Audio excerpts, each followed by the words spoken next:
ശാസ്ത്രീയ വേദപഠനം ക്ലാസ് 79 ബ്രഹ്മം തൊട്ടുകൂട്ടൽ. നമ്മൾ ബ്രഹ്മം തൊട്ടുകൂട്ടൽ എന്ന ക്ലാസ് തുടങ്ങുമ്പോൾ നമ്മൾ ഉദ്ദേശിച്ചത് പ്രപഞ്ചം ഏതിൽ നിന്നുണ്ടായോ അതിൽ നിന്ന് തുടങ്ങി അവസാനം വരെയുള്ള സൃഷ്ടിക്രമം വിവരിക്കുകയാണ്. പ്രപഞ്ചം ഏതിൽ നിന്നുണ്ടായോ ആ തുടങ്ങുന്ന സംഗതിക്കാണ് ഇതെല്ലാം ഉണ്ടായിരിക്കുന്നത് സയൻസിലൂടെയാണ്. ആ തുടങ്ങുമ്പോഴുള്ള സംഗതിക്കാണ് ബ്രഹ്മം എന്ന് പറയുന്നത്.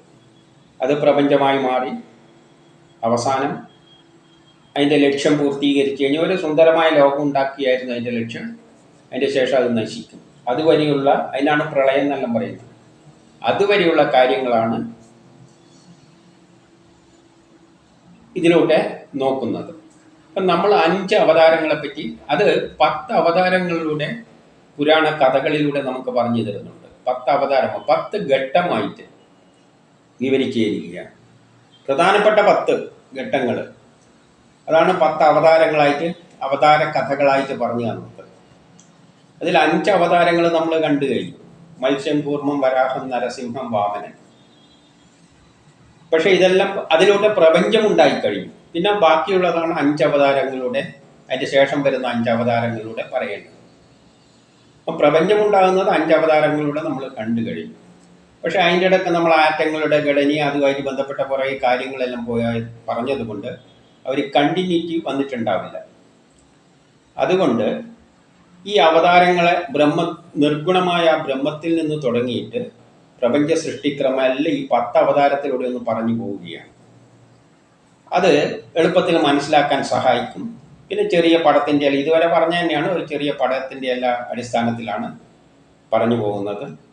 സാധാരണക്കാരനും മനസ്സിലാകുന്ന തരത്തിലാണ് പറയുന്നത്. ഇതിൻ്റെ ഇടയ്ക്കെല്ലാം പറഞ്ഞാൽ പല കെമിസ്ട്രി എല്ലാം പറഞ്ഞിട്ടുണ്ട്. അതൊന്നും എല്ലാവർക്കും ഉൾക്കൊള്ളാൻ പറ്റുന്നതല്ല. പക്ഷേ ഇതൊരു സൃഷ്ടിക്രമം ഒരു ലളിതമായിട്ട് പറയാൻ ശ്രമിക്കുകയാണ്. ഇതുവരെ പറഞ്ഞു തന്നെയാണെങ്കിലും പിന്നെ ഇനി പറയാനുള്ള 5 എണ്ണം അതും പറഞ്ഞിട്ട് പോവുകയാണ്. അപ്പോൾ ആദ്യം പ്രപഞ്ചം ഉണ്ടായത് ഏതിൽ നിന്നാണെന്ന് ചോദിച്ചാൽ ആദ്യം ഒരു സംഗതി ഉണ്ടായിരുന്നു. അതിനാണ് ബ്രഹ്മം എന്ന് പറയുന്നത്. അതിന് രൂപൂല, ഭാവൂല, ഒരു രുക്കുമില്ല. അതിന് വിചാരങ്ങളൊന്നുമില്ല. ആദ്യം അത് മാത്രമേ ഉണ്ടായിരുന്നുള്ളൂ. ഏതുപോലെ എന്ന് പറഞ്ഞാൽ ഉറങ്ങിക്കിടക്കുന്ന സിംഹം മാതിരി. ഉറങ്ങുന്ന സിംഹത്തിന് ഒരു ചിന്തയില്ല. പക്ഷെ അതൊന്ന് ഞെട്ടി കഴിഞ്ഞാൽ പിന്നെയാണ് അതിൻ്റെ സ്വഭാവം വരുന്നത്. അതുപോലെ ഒരു ഉറങ്ങുന്ന സിംഹം പോലെ അതിന് ഒരു ഗുണമില്ലാതെ അതിരിക്കുകയാണ്. അപ്പോൾ ഒന്നുമില്ലാതെയിൽ നിന്നല്ല സൃഷ്ടി നടന്നിരിക്കുന്നത്. ഒന്നുണ്ട്, അതാണ് ബ്രഹ്മം. അതിന് രൂപവും ഭാവവും ഒന്നുമില്ല, വിചാരങ്ങളൊന്നുമില്ല. അങ്ങനെയുള്ളൊരു സംഗതി ഉണ്ടായിരുന്നു. അതിൽ നിന്നാണ് പ്രപഞ്ചം ഉണ്ടായത്. അപ്പം ബ്രഹ്മം എന്താണെന്ന് നമ്മൾ മനസ്സിലായി. അപ്പം അതിൻ്റെ അകത്തുനിന്ന് എത്ര എടുത്താലും അത് ശേഷിക്കും. അതിൻ്റെ ഒരു പ്രത്യേകത എന്താണെന്ന് വെച്ചാൽ അതിൽ നിന്ന് നമ്മൾ എത്ര എടുത്താൽ അത് അത്ര തന്നെ ബാക്കി കിടക്കും. അങ്ങനത്തെ ഒരു സംഗതിയാണ്. ഇപ്പം ആധുനിക സയൻസിൻ്റെ പരിധിയിലല്ല വരുന്നത്. ആധുനിക സയൻസിൻ്റെ പരിധിയിൽ തന്നെ വരും. സയൻസിനെ 2ആയി തിരിച്ചിട്ടുണ്ട്, പരാ സയൻസും അപരാ സയൻസും. നമ്മളിന്ന് കൈകാര്യം ചെയ്യുന്നതിൽ അപരാ സയൻസാണ്. അപ്പം അവിടുത്തെ തത്വങ്ങൾ മറ്റേടത്ത് അപ്ലൈ ചെയ്യാൻ പറ്റില്ല. അതുകൊണ്ട് പരാ സയൻസിലാണ് അത് പെടുന്നത്. അവിടുത്തെ തത്വങ്ങൾ വേറെയാണ്. അവിടുത്തെ തത്വം എന്ന് പറഞ്ഞാൽ ബ്രഹ്മത്തിൽ നിന്ന് എന്തെടുത്താലും ബ്രഹ്മം തന്നെ ശേഷിക്കും. 10 ബ്രഹ്മത്തിൻ്റെ അകത്ത് ബ്രഹ്മത്തിൻ്റെ അളവ് 10 ആണെന്ന് വെച്ചാൽ അതിൻ്റെ 2 എടുത്താൽ അവിടെ 10 കിടക്കും. അങ്ങനെയാണ്. അപ്പം ആ ബ്രഹ്മത്തിനല്ല, അതിൽ നിന്ന് ഒരു ചെറിയ അംശത്തിന് ഒരു പ്രപഞ്ചം ഉണ്ടാകണമെന്ന് തോന്നി. ഒരു സുന്ദരമായ ലോകം ഉണ്ടാക്കണമെന്ന് തോന്നി.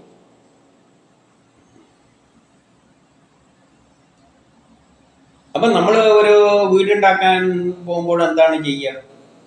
ആദ്യം ഒരു പ്ലാന് വരച്ചുണ്ടാക്കും സയൻസിൻ്റെ അടിസ്ഥാനത്തിൽ. ഇന്ന ഘട്ടത്തിൽ ആദ്യം തറ കെട്ടണം, ഇങ്ങനെയല്ല. സയൻസിൻ്റെ അടിസ്ഥാനത്തിൽ തന്നെയാണത്. എഞ്ചിനീയറിംഗെല്ലാം പഠിച്ചാലേ അത് ഉണ്ടാക്കുന്നവർ പ്ലാന് വരക്കുള്ളൂ. ആ പ്ലാനിൻ്റെ അടിസ്ഥാനത്തിലാണ് പിന്നെ അതെല്ലാം ഉണ്ടാവുക. അപ്പോൾ പ്ലാന് വരക്കുമ്പോൾ തന്നെ വീട് അവസാനം എങ്ങനത്തെ രൂപത്തിലുള്ളതെന്ന് ഭാവനയിൽ കാണുന്നുണ്ട്.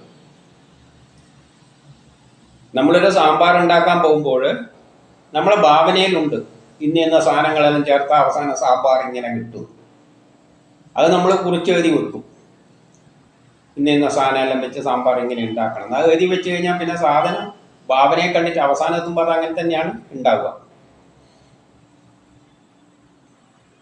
ഇപ്പം ബ്രഹ്മത്തിലെ ഒരംശത്തിന് ഒരു സുന്ദരമായ ലോകം ഉണ്ടാക്കണമെന്ന് തോന്നി എല്ലാ ജ്ഞാനവും തികഞ്ഞ ഒരു ലോകം, അത് പടിപടിയായി അതിനെയാണ് 10 അവതാരങ്ങളായിട്ട് 10 സ്റ്റേജുകളായിട്ട് വിവരിച്ചിരിക്കുന്നത്. എത്രയോ സ്റ്റേജായിട്ട് വിവരിക്കാം, പക്ഷെ പ്രധാനപ്പെട്ട ഒരു 10ആയിട്ട് വിവരിച്ചു തന്നിരിക്കുക പുരാണ കഥകളിലൂടെ നമുക്ക് സാധാരണക്കാരന് മനസ്സിലാക്കാൻ വേണ്ടിയിട്ട്. പക്ഷെ അതിൻ്റെ പിന്നിൽ നമ്മളിപ്പോൾ സയൻസിൻ്റെ ചേർത്ത് കൊണ്ടാണ് പോകുന്നത്. നമുക്ക് സയൻസ് എല്ലാം കുറേ പഠിക്കുകയാണല്ലോ, കുറേ കാര്യങ്ങളെല്ലാം നമ്മൾ കണ്ടെത്തിയിട്ടുണ്ട്. അതുകൊണ്ട് ആ സയൻസിലോട്ട് തന്നെ നമുക്ക് പോകാം. ഇപ്പോൾ ഒന്നുമില്ലാതെയിൽ നിന്നല്ല പ്രപഞ്ചം ഉണ്ടായിരിക്കുന്നത്. ഒരു സംഗതി ഉണ്ടായിരുന്നു, അത് ബ്രഹ്മമാണ്. അതിനൊരു ഗുണവുമില്ല, രൂപവുമില്ല, ഭാവവുമില്ല, ഒരു സംഗതിയില്ല. അതിനെ നമുക്ക് മനസ്സിലാക്കാനും പറ്റില്ല. പ്രപഞ്ചം മുഴുവൻ നിറഞ്ഞു വയ്ക്കുകയും ചെയ്യും. വേണ്ടിക്കത് പ്രപഞ്ചം മുഴുവൻ നിറഞ്ഞു കിടക്കും, അല്ലെങ്കിൽ ഏറ്റവും ചെറുതിൽ ചെറുതുമാവും, ഏറ്റവും വലുതിൽ വലുതാവും. അതിന് ഒരളവുമില്ല. അതെനിക്ക് സയൻസിൻ്റെ പരിധിയിൽ വരുന്നതല്ല, അതിന് പരാസയൻസിൻ്റെ തത്വത്തിൽ വരും. അപ്പോൾ അതൊരു പ്രപഞ്ചം ഉണ്ടാക്കുമ്പോൾ ആദ്യം ഒരു പ്ലാൻ ഉണ്ടാക്കുന്നു. ആ പ്ലാനിനാണ് പരമാത്മാവ് എന്ന് പറയുന്നത്. അപ്പോൾ ആ പ്ലാൻ ഉണ്ടാക്കാൻ, അതിനൊരു പ്രപഞ്ചം ഉണ്ടാക്കണമെന്ന് തോന്നുമ്പോൾ അതിന് ഗുണം വന്നു, സ്വഭാവം വന്നു. ബ്രഹ്മന്റെ നിർവചനം എന്താണ്? അതിന് ഒരു ഗുണവുമില്ല, അതിനൊരു തോന്നലുമില്ല, ഒന്നുമില്ല എന്നാണ്. അപ്പം അതിനൊരു തോന്നൽ തോന്നിക്കഴിഞ്ഞാൽ പിന്നെ അതിനെ ബ്രഹ്മം എന്ന് പറയാൻ പറ്റില്ല, പിന്നെ അതിനെ പരമേശ്വരൻ എന്ന് വേണമെങ്കിൽ പറയാം. അതിനെ പരമേശ്വരനെന്നോ പുരുഷനെന്നോ എന്ന് പറയാം. അപ്പം പുരുഷൻ അല്ലെങ്കിൽ പരമേശ്വരൻ എല്ലാം ദ്വയമായിക്കൊണ്ടാണ് സൃഷ്ടി തുടങ്ങിയത്. അതുകൊണ്ട് പുരുഷനെന്നും പറയാം. പുരുഷൻ ഇനി ഉണ്ടാകാൻ പോകുന്ന പ്രപഞ്ചത്തിന് പിന്നിലുള്ള പ്രേരക ശക്തിയാണ്. അതൊരു പ്രേരക ശക്തിയാണ്. അതിന് രൂപവും ഭാവവും ഒന്നും പറയാൻ പറ്റില്ല. നമ്മളെ മനസ്സിൽ എന്തെങ്കിലും വീടുണ്ടാക്കണമെന്ന് തോന്നിയാൽ അതെന്താണ്? മനസ്സിലുള്ള ആ രൂപത്തെ എന്തെങ്കിലും പറയാൻ പറ്റും. അതിൻ്റെ രൂപം എന്താണ്? ആ തോന്നലിൻ്റെ രൂപം എന്താണ്? പക്ഷെ അതൊരു പ്രേരക ശക്തിയാണ്. അതാണ് പിന്നെ എല്ലാം ചെയ്യിപ്പിക്കുന്നത്. അതുപോലെ ഒരു പ്രേരക ശക്തി അവിടെ നിന്ന് വരുന്നു, ബ്രഹ്മത്തിൽ നിന്ന്. ആ പ്രേരക ശക്തിക്ക് പുരുഷൻ എന്ന് പറയുന്നു, പരമേശ്വരൻ എന്ന് വേണമെങ്കിൽ പറയാം. അത് ദ്വയമായിട്ടാണ് എല്ലാ സൃഷ്ടിയും നടത്തിയിരിക്കുന്നത്. അതുകൊണ്ട് അതിൻ്റെ ദ്വയമാണ് ആദിപരാശക്തി, പുരുഷനും പ്രകൃതിയും. അപ്പൊ ഇനി ഉണ്ടാകുന്ന എല്ലാ പ്രകൃതിയിലുള്ള വസ്തുക്കളെല്ലാം ആദിപരാശക്തിയിൽ നിന്നാണ് വരുന്നത്. പുരുഷനതിനുള്ള പ്രേരക ദ്വയമായിട്ടാണ്. പക്ഷേ പ്രകൃതി എന്ന് പറയുന്നത് ആദിപരാശക്തിയിൽ നിന്നാണ് വരുന്നത്. അപ്പൊ ആദ്യം അത് ചെയ്ത് എന്താണെന്ന് വെച്ചാൽ ഒരു പ്ലാൻ ഉണ്ടാക്കി. ആ പ്ലാനിനാണ് പരമാത്മാവ് എന്ന് പറയുന്നത്. ആ പ്ലാനിന്റെ രൂപം എന്താണെന്ന് വെച്ചാൽ നമ്മൾ വീട്ടിലൊരു പ്ലാൻ വരച്ചു വെക്കും. വീടുണ്ടാക്കുമ്പോൾ ഒരു പ്ലാൻ കടലാസിൽ കുറേ വരയെല്ലാം കാണാം. വേറെ അർത്ഥമൊന്നുമില്ല, വീടുമായിട്ടൊരു ബന്ധമൊന്നും ഉണ്ടാവില്ല. പക്ഷേ സയൻസ് അറിയുന്നവർക്ക് നോക്കിക്കഴിഞ്ഞാൽ അറിയാം അതിൻ്റെ അകത്ത് എന്തുണ്ടെന്ന്. അതുമാതിരി ഒരു കമ്പ്യൂട്ടർ വർക്ക് ചെയ്യണമെങ്കിൽ അതിൻ്റെ അകത്തൊരു സോഫ്റ്റ്വെയർ ഇടുന്നുണ്ട്, ഓപ്പറേറ്റിംഗ് സിസ്റ്റം. ആ ഓപ്പറേറ്റിംഗ് സിസ്റ്റത്തിൻ്റെ രൂപം എന്താണെന്ന് ചോദിച്ചു കഴിഞ്ഞാൽ ആർക്കൊന്നും പറയാൻ പറ്റില്ല. അതിൻ്റെ രൂപം എന്താണ്? എന്തല്ലോ ഇങ്ങനെ എഴുതി കുറിച്ചിട്ട് അങ്ങ് ഫീൽ ചെയ്തിട്ടുണ്ട് എന്നതിൽ കവിഞ്ഞ് അതിന് രൂപമൊന്നും പറയാൻ പറ്റില്ല. അതുപോലെയുള്ള ഒരു സംഗതിയാണ്. അതിന് രൂപം വേണമെന്നൊന്നുമില്ല. നമ്മളെ മനസ്സിൽ നമ്മൾ എന്തൊക്കെ ഒരു കല്ല് വരച്ചുണ്ടാക്കി വേണ്ട, പ്ലാനും വരക്കണ്ട. എൻ്റെ മനസ്സിലൊരു വീട് ഉണ്ടാക്കണം, ഇങ്ങനെയെല്ലാം ഉണ്ടാക്കിയിട്ട് ഞാൻ തന്നെ പോയി ഉണ്ടാക്കുകയാണെങ്കിൽ എനിക്ക് ഉണ്ടാക്കാൻ പറ്റും. പക്ഷെ ആ പ്ലാനെല്ലാം എവിടെ കിടക്കുകയാണ്? എൻ്റെ മനസ്സെന്ന് വരികയാണ്. അത് വരച്ചിട്ട് വെച്ചിട്ടുമില്ല. നമ്മളൊരു കറി ഉണ്ടാക്കുന്നുണ്ടെങ്കിൽ നമ്മളെ മനസ്സിൽ അതിൻ്റെ എല്ലാ രൂപരേഖയുണ്ട്, ഇങ്ങനെയെല്ലാം ഉണ്ടാക്കേണ്ടത്. അത് വരച്ചൊന്നും ഉണ്ടാക്കുന്നില്ല. അതിനെ എങ്ങനെയാ രൂപം എന്ന് ചോദിച്ചു കഴിഞ്ഞാൽ ഒന്നും പറയാനും പറ്റില്ല. പക്ഷെ നമ്മളത് ഉണ്ടാക്കും. പക്ഷെ അതിനനുസരിച്ച് അതാണ് പ്രേരിപ്പിക്കുന്നത്, ഇങ്ങനെ ഓരോ സമയത്ത് ഇന്നെല്ലാം ചേർക്കുക എന്ന് വെച്ച്. അതുപോലെ ഈ ആദിപരാശക്തിയിൽ നിന്ന് അല്ലെ പ്രേരിപ്പിക്കുന്ന പുരുഷനിൽ നിന്ന് ഒരു പ്ലാൻ ഉണ്ടാകും. ആ പ്ലാനിനാണ് പരമാത്മാവ് എന്ന് പറയുന്നത്. അപ്പോൾ പരമാത്മാവിൽ 10 ഘട്ടത്തിലൂടെ അവസാനം പ്രപഞ്ച ലോക അവസാനം വരെയുള്ള എല്ലാ കാര്യങ്ങളും രേഖപ്പെടുത്തി വെച്ചിട്ടുണ്ട്. ഇനി നടക്കുന്നതെല്ലാം അതിനനുസരിച്ച് നടക്കൂ. അതുകൊണ്ട് അതിലാർക്കും ഒരു കാര്യത്തിലും തലയിടാൻ പറ്റില്ല. അപ്പം നമ്മൾ എന്തെങ്കിലും നമ്മളെല്ലാം അതിനെ അടിമപ്പെട്ട് ആ പ്ലാൻ അനുസരിച്ചാണ് ചെയ്യുന്നത്. അതിനെ പിന്നെ മാറ്റം വരുത്താൻ നമുക്കൊന്നിനും പറ്റില്ല. അതങ്ങനെ തന്നെ പോകും. അപ്പോൾ ആ ബ്രഹ്മത്തിലെ ഒരംശം പ്രപഞ്ചമുണ്ടാക്കണമെന്ന് തോന്നിയപ്പോൾ അതിൽ നിന്ന് ഒരു പ്ലാൻ ആദ്യം ഉണ്ടാക്കുന്നു. അതിനാണ് പരമാത്മാവ് എന്ന് പറയുന്നത്. അതിനും രൂപവും ഭാവവും ഒന്നും പറയാനൊന്നും പറ്റില്ല. കാരണം നമ്മൾ കമ്പ്യൂട്ടറിൽ ലോഡ് ചെയ്യുന്ന ഓപ്പറേറ്റിംഗ് സിസ്റ്റത്തിനൊന്നും രൂപവും ഭാവവും ഇല്ല. അതുപോലെയാണ്. പക്ഷെ അതിനനുസരിച്ചായിരിക്കും ഇനി കാര്യങ്ങൾ നീങ്ങുക. അപ്പോൾ അതിൽ നിന്ന് ആദ്യം ഒരു ബലം വരുന്നു, പ്രേരക ശക്തി വരുന്നു. ഈ പ്രേരക ശക്തിനെ സാധാരണ എനർജീനെല്ലാം നമ്മൾ തരംഗമായിട്ടാണ് കാണുക. അപ്പോൾ ഇതേമാതിരി അത് തരംഗ രൂപത്തിൽ കൊടുക്കുന്ന, സയൻസിൽ എടുക്കുമ്പോൾ ഊർജങ്ങളെല്ലാം തരംഗ രൂപത്തിലാണ് ഉണ്ടാവുക. ഒരു തരംഗ രൂപത്തിൽ അത് പ്രവഹിക്കുന്നു. എപ്പോഴും ദ്വയമായിട്ടായതുകൊണ്ട് ഈ പ്രേരക ശക്തിയെ നമുക്ക് പുരുഷൻ എന്ന് പറയാം.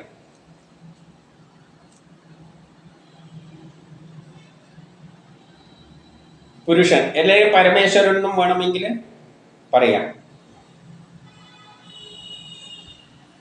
അപ്പോഴെല്ലാം ദ്വയമായതുകൊണ്ട് പുരുഷനും പ്രകൃതിയും അതിൽ നിന്നാണ് ഇനി ഒരു പ്രകൃതി ഉണ്ടാകാൻ പോകുന്നത്, ഈ പ്രപഞ്ചം ഉണ്ടാകാൻ പോകുന്നത്. അപ്പൊ അതിനെ നെഗറ്റീവായിട്ട് എടുക്കുമ്പോൾ ആദിപരാശക്തി എന്നും പറയാം.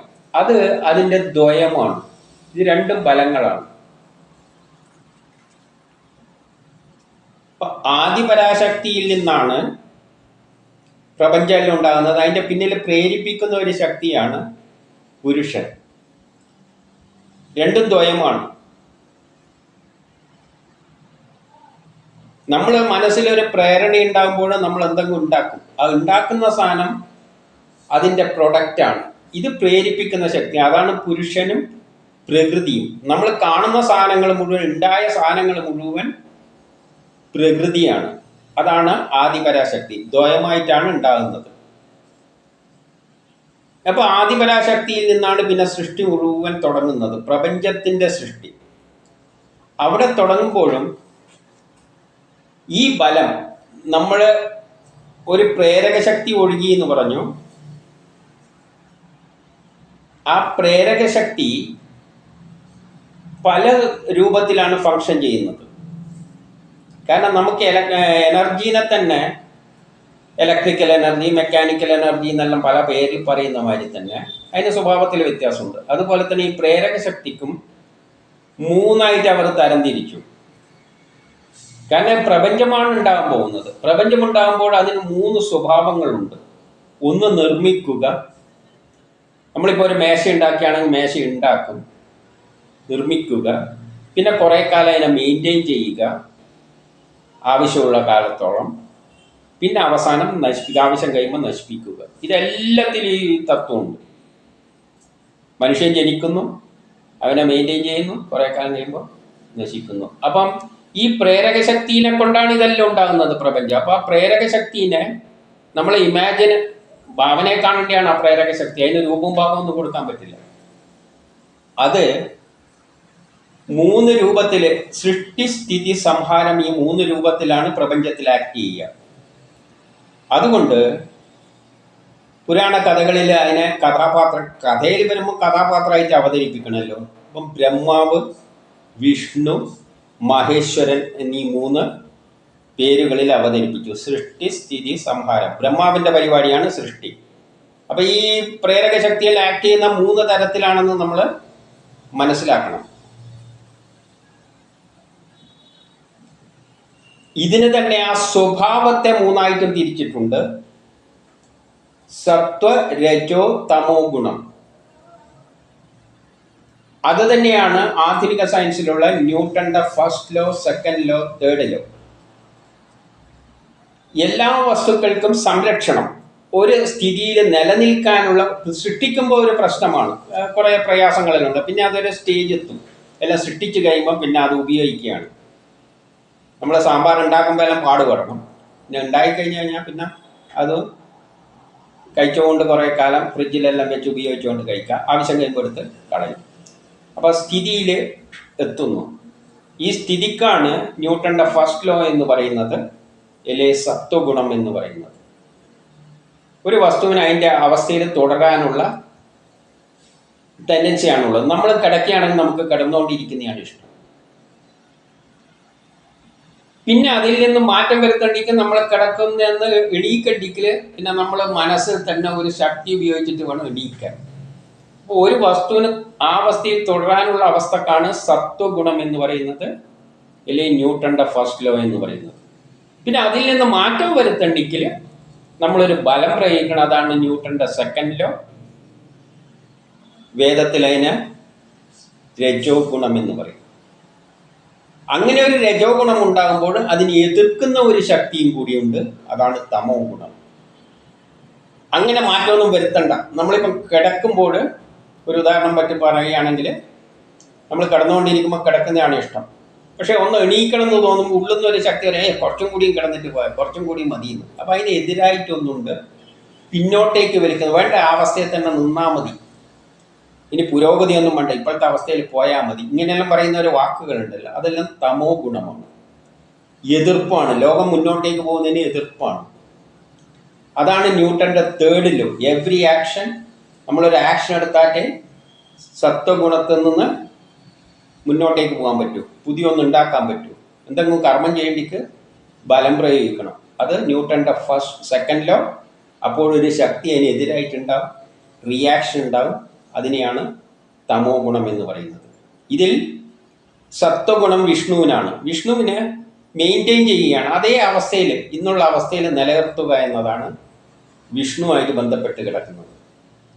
ബ്രഹ്മാവിനെ സൃഷ്ടിയാണ്, അപ്പം രജോ ഗുണം എന്ന് പറയണം. വിഷ്ണുവിന് ശിവനെ നശിപ്പിക്കലാണ്, അതിന് വേണ്ട, അപ്പോൾ അത് തമോ ഗുണം എന്ന് പറയാം. അതൊരു പൊതുവായിട്ടുള്ള ഒരു ഇതാണ്.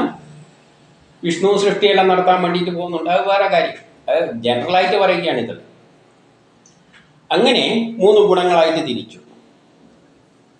ഇനി നമ്മൾ അപ്പോൾ ഒരു പ്ലാൻ ഉണ്ട്. അപ്പം ഇതെല്ലാം ഉണ്ടാക്കണ്ടെങ്കിൽ അപ്പം നമ്മൾ ദശാവതാരങ്ങളിലൂടെയാണ് പോകുന്നത്. അപ്പോൾ ഒരു സൃഷ്ടി നടത്തേണ്ട ജോലി ആർക്കാണുള്ളത്? ബ്രഹ്മാവിനാണ് ഉള്ളത്. ബ്രഹ്മാവ് സൃഷ്ടി നടത്താൻ പോകുമ്പോൾ, നമ്മളൊരു സൃഷ്ടി നടത്താൻ പോകുന്നുണ്ടെങ്കിൽ ആദ്യം എന്ത് വേണം? നമ്മൾ പഠിക്കണം, സയൻസ് പഠിക്കണം. സയൻസ് പഠിച്ചിട്ടേ സൃഷ്ടി നടത്താൻ പറ്റുള്ളൂ. അല്ലാതെ അവിടെ നോക്കി ചക്ക ഉണ്ടാകട്ടെ എന്ന് പറയുമ്പോൾ ചക്ക ഉണ്ടാവും, മാങ്ങ ഉണ്ടാകട്ടെ എന്ന് പറയുമ്പോൾ മനുഷ്യൻ ഉണ്ടാകട്ടെ എന്ന് പറയുമ്പോൾ മനുഷ്യനുണ്ടാവും. ഇങ്ങനെയൊന്നും അല്ല പരിപാടി, സയൻസിലോട്ട് തന്നെയാണ്. അപ്പം ആദ്യം എന്ത് വേണം? വേദങ്ങൾ ഉണ്ടാകണം, വേദം വേണം. വേദമെല്ലാം സയൻസ് അവിടെ ഉണ്ട്, എവിടെയോ ഉണ്ട്. അപ്പം അപ്പോഴത്തെ പ്രപഞ്ചത്തിൻ്റെ അവസ്ഥ എന്ന് പറയുന്നത് ബ്രഹ്മം, എന്തോ ഒരു ബ്രഹ്മം ഇങ്ങനെ ലോകം മുഴുവൻ നിറഞ്ഞു കിടക്കുകയാണ്. അത് എന്താണെന്ന് നമുക്കറിയില്ല, രൂപവും ഭാവവും ഇല്ലാതെ. അതിൽ നിന്നൊരു പ്രേരക ശക്തി ഇങ്ങനെ ഒഴുകിയാണ്. ഇതിനു വേണ്ടിയിട്ട് പ്രപഞ്ചം ഉണ്ടാക്കണമെന്നുള്ളൊരു പ്രേരക ശക്തി, ഒരു ഊർജം തരംഗ രൂപത്തിൽ ഒഴുകിയാണ്. അപ്പം ഇത് ശൂന്യം തന്നെയാണ്, കാണാനൊന്നും പറ്റാത്തതാണ് ബ്രഹ്മം. അപ്പം ശൂന്യമായ സ്ഥലത്ത് ഒരു പ്രേരക ശക്തി ആദ്യം ഇങ്ങനെ ഒഴുകിയാണ്. അപ്പം അതിനൊരു സമുദ്രം മാതിരി നമുക്ക് താരതമ്യം ചെയ്യാം. സമുദ്രത്തിൽ എല്ലായിടത്തും ഒരേപോലെയാണ്, അതിൻ്റെ അകത്ത് കുറച്ച് തിരമാലകൾ. അതുമാതിരി പ്രപഞ്ചം മുഴുവൻ ശൂന്യമാണ്, ബ്രഹ്മം നിറഞ്ഞു കിടക്കുന്നത്. എന്തോ ഒരു സാധനം ഉണ്ട്, പക്ഷെ അതൊന്ന് കാണാനും പറ്റാനൊന്നും പറ്റില്ല. അതിൻ്റെ അകത്ത് നിന്ന് ഒരു പ്രേരക ശക്തി ഒഴുകാൻ തുടങ്ങി. അപ്പം അതിനൊരു സാഗരമായിട്ട് ചിത്രീകരിക്കാം. അപ്പം സാഗരത്തിൽ സയൻസ് എവിടെയും ഉണ്ട്. അപ്പോൾ കഥയിൽ സയൻസിനെ കൊണ്ടേ ബ്രഹ്മാവിനെ സൃഷ്ടി നടത്താൻ പറ്റും. അപ്പോൾ കഥയിൽ പറയുമ്പോൾ എന്ത് പറഞ്ഞു എന്ന് വെച്ചാൽ, ബ്രഹ്മാവിന് സൃഷ്ടി നടത്താൻ എങ്ങനെ അറിയില്ല, എന്ത് ചെയ്യണം എന്ന് വെച്ച് അന്തം വിടുമ്പോൾ സഹായിക്കേണ്ട ജോലി വിഷ്ണുവിനാണ്. അതെല്ലാം കഥയിലാണ്. വിഷ്ണു പോയിട്ട് കടലിൻ്റെ അടിയിൽ എവിടെയോ കിടക്കുന്ന ആ സയൻസിനെ എടുത്തുകൊണ്ട് കൊടുത്തു. അതിനാണ് വേദങ്ങൾ എന്ന് പറയുന്നത്. അപ്പം വിഷ്ണു എടുത്തുകൊണ്ട് കൊടുത്തത് എന്തായിരിക്കും? സയൻസ് ആയിരിക്കും. നമ്മളിപ്പം വീട്ടിൽ നമ്മളൊരു അമ്പലപ്പുഴ പായസം ഉണ്ടാക്കണം എന്ന് വെച്ചിട്ട് വീട്ടിൽ നിന്ന് ഉണ്ടാക്കുന്നവരോട് അമ്മയോടോ വൈഫോടോ പറഞ്ഞു കഴിഞ്ഞാൽ, അല്ലെങ്കിൽ മോളോടോ ആരോടോ പറഞ്ഞാൽ അവർ പറയും എനിക്ക് ഉണ്ടാക്കാൻ അറിയില്ല എന്നാ പറയും. അപ്പോൾ നമ്മളെ ജോലിയാണ് പോയിട്ട് ഉണ്ടാക്കേണ്ട കുറിപ്പെല്ലാം നെറ്റിലെല്ലാം തപ്പിയെടുത്ത് കൊണ്ട് കൊടുക്കല്. കഥയെല്ലാം പറയുന്ന മാതിരി കഥ പൊടിപ്പും തൊങ്ങലും വെച്ച് പറയുന്നുണ്ട് പോലെ വിഷ്ണു എന്ത് ചെയ്തു? ഒന്നാമത്തെ അവതാരത്തിലൂടെ മത്സ്യമായിട്ട് ചിത്രീകരിച്ചു. അപ്പൊ കഥയിൽ എങ്ങനെയാകണം? അന്നേരം പ്രപഞ്ചത്തിലൊന്നുമില്ല, ഇങ്ങനെ സമുദ്രം മാതിരിയുള്ള ഒരു അവസ്ഥയാണ്. അതുകൊണ്ട് മത്സ്യമായിട്ട് കഥാപാത്രത്തെ അവതരിപ്പിച്ചു എന്നേ ഉള്ളൂ. എന്നിട്ട് പോയിട്ട് വേദങ്ങൾ എടുത്തിട്ട് കൊണ്ടുകൊടുത്തു. ഒന്നാമത്തെ അവതാരം വേദങ്ങൾ ബ്രഹ്മാവിന്റെ സൃഷ്ടി നടത്തുന്നതിന്. അപ്പൊ ആ പറയുന്നതിൽ നിന്നുള്ള മനസ്സിലാക്കേണ്ടത് സയൻസിന്റെ അടിസ്ഥാനത്തിലാണ് പ്രപഞ്ചം ഉണ്ടാകുക. അപ്പം പ്രപഞ്ചം ഉണ്ടാക്കുന്നതിന് പിന്നിലുള്ള എന്തെല്ലാം സയൻസ് ഉണ്ടോ, ആധുനിക സയൻസ് കണ്ടെത്തിയതും ഇനി കണ്ടെത്താനിരിക്കുന്നതുമായ എല്ലാ സയൻസും അടങ്ങിയിരിക്കുന്ന ജ്ഞാനമാണ് വേദം. അതാണ് വേദം എന്ന് പറയുന്നത്. പിന്നെ കുറെ കാലം കഴിഞ്ഞപ്പോൾ ഋഷികളെല്ലാം അതെല്ലാം മനസ്സിലാക്കി എഴുതി വെച്ചതുകൊണ്ട് ആ പുസ്തകത്തിന് വേദം എന്ന് പറഞ്ഞതേ ഉള്ളൂ. വേദത്തിന് അർത്ഥം ഒരു ഗ്രന്ഥമായിട്ട് എടുക്കരുത്. പ്രപഞ്ചത്തിന്റെ പിന്നിൽ എന്തെല്ലാം രഹസ്യങ്ങളുണ്ടോ അതെല്ലാം വേദത്തിൽ, അതിനാണ് വേദം എന്ന് പറയുന്നത്. അപ്പം മനുഷ്യൻ കണ്ടെത്തിയ ആധുനിക സയൻസും വേദം തന്നെയാണ്. ഇനി കണ്ടെത്താൻ കിടക്കുന്നതും വേദം തന്നെയാണ്. അതെല്ലാം കണ്ടെത്തി വരുമ്പോഴുള്ള സംഗതികൾ എഴുതാത്തുണ്ട് എന്ന് പറയുന്നു. വേദവ്യാസനെല്ലാം കൂടിയിട്ട് ഉണ്ടാക്കി വെച്ച ആ വേദങ്ങളിൽ ഉണ്ട്. അതുകൊണ്ടല്ലേ നമ്മൾ ഇതെല്ലാം ഇതിനകത്തുനിന്ന് കാണുന്നത്. ഇതൊന്നും നമ്മൾ സയൻസിലൂടെ പഠിക്കാത്ത കാര്യങ്ങളാണ്. ഒന്നാമത്തെ മത്സ്യാവതാരം, ആദ്യം ഒരു പ്ലാൻ ഉണ്ടാവുന്നു. പ്ലാൻ ഉണ്ടാക്കിയതും സയൻസിന്റെ അടിസ്ഥാനത്തിൽ തന്നെയാണ്. പിന്നെ ബ്രഹ്മാവ് സൃഷ്ടി നടത്താൻ പോകുമ്പോൾ ആദ്യം വിഷ്ണു വേദങ്ങൾ എടുത്തുകൊണ്ട് കൊടുക്കുന്നു. അത് കഥയിൽ, അതായത് വേദത്തിന്റെ സയൻസിന്റെ അടിസ്ഥാനത്തിലാണ് സൃഷ്ടി ആരംഭിച്ചിരിക്കുന്നത്. അങ്ങനെ വരുമ്പോൾ തരംഗരൂപത്തിലാണ് പ്രേരകശക്തി. ഈ പ്രേരകശക്തി ഒഴുകുന്നത് തരംഗരൂപത്തിലാണെന്ന് പറഞ്ഞു. തരംഗരൂപത്തിൽ ഇങ്ങനെ ഒഴുകിയാണ്. എല്ലാം ദ്വയമായതുകൊണ്ട് ഒരു ഇത് ഇങ്ങനെ മുകളിലോട്ടേക്ക് പോകുമ്പോൾ ഇത് താഴത്തോട്ടേക്ക് പോകുന്നത്, ഇങ്ങനെ ഒരു രണ്ട് തരംഗം ഉണ്ടാകുന്നുണ്ട്. ദ്വയമായിട്ടാണ് ഉണ്ടായിരിക്കുന്നത്. അപ്പം ദ്വയമായിട്ട് തരംഗങ്ങൾ ഊർജം പ്രവഹിക്കാൻ തുടങ്ങി. ആ പ്രേരകശക്തി തരംഗരൂപത്തിൽ, അപ്പം ആദ്യം ഉണ്ടായിരുന്ന എനർജി, ഇതിന് രൂപം ഭാഗമൊന്നുമില്ല.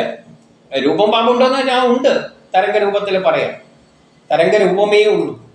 ആദ്യം പ്രപഞ്ചത്തിലുണ്ടായ ഈ തരംഗരൂപത്തിലുള്ള എനർജിയാണ്. ബ്രഹ്മത്തിൽ നിന്ന് ആ നിർഗുണമായ സംഗതിയിൽ നിന്ന് സൃഷ്ടി ഉണ്ടാകേണ്ട ഒരു എനർജി പുറത്തേക്ക് ചാടി. അത് ചാടിയപ്പോഴും ബ്രഹ്മം അതേപോലെ തന്നെ നിർഗുണമായിട്ട് അവിടെ നിൽക്കുകയാണ്. പക്ഷെ ഒരു പ്ലാൻ അനുസരിച്ച് ഇനി ഈ തരംഗമാണ്, ഈ പ്രേരക ശക്തിയാണ്. ആ പ്ലാൻ അനുസരിച്ച് സയൻസിന്റെ അടിസ്ഥാനത്തിൽ ഈ എല്ലാ കർമ്മങ്ങളെയും മുന്നോട്ടേക്ക് നയിച്ചു കൊണ്ടുപോകാൻ പോകുന്നത്. അപ്പൊ ഇങ്ങനെ ഒഴുകുന്ന തരംഗങ്ങൾ രണ്ടെണ്ണം ചേർത്ത് വച്ചപ്പോൾ ഇങ്ങനെയായി. അപ്പൊ അങ്ങനെ വരുമ്പോൾ ഈ നടുവില് ഉള്ളതാണ് ദ്രവ്യമായിട്ട് മാറുന്നത്. അത് ന്യൂട്രൽ ആവും. രണ്ട് സിഗ്നലുകൾ കൂട്ടി തരംഗങ്ങൾക്ക് ചേർന്ന ഈ ബിന്ദുക്കൾക്കാണ് അങ്കീരസുകൾ എന്ന് പറയുന്നത്, അല്ലെങ്കിൽ കണങ്ങൾ എന്ന് പറയുന്നത്. അപ്പൊ അതിനൊരു ദ്രവ്യത്തിന്റെ സ്വഭാവമാണ്.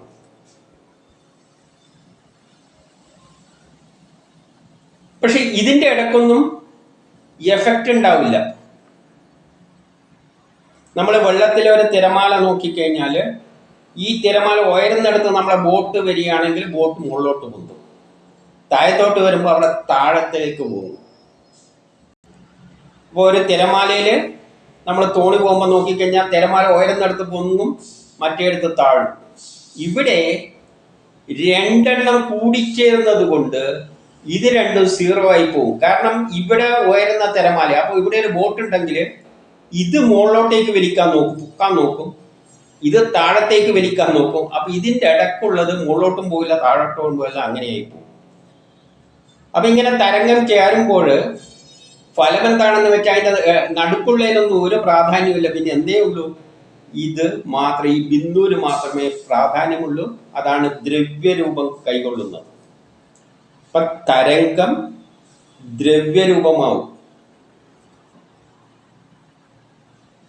ബിന്ദുക്കളായിട്ട് മാറും. ഇങ്ങനെ കുറേ തരംഗങ്ങൾ ഒരു പോയിന്റിൽ കൂടിച്ചേരുമ്പോൾ ആ തരംഗത്തിൽ ബിന്ദുവിന്റെ വലുപ്പം കൂടി കൂടി വരും, ദ്രവ്യത്തിന്റെ.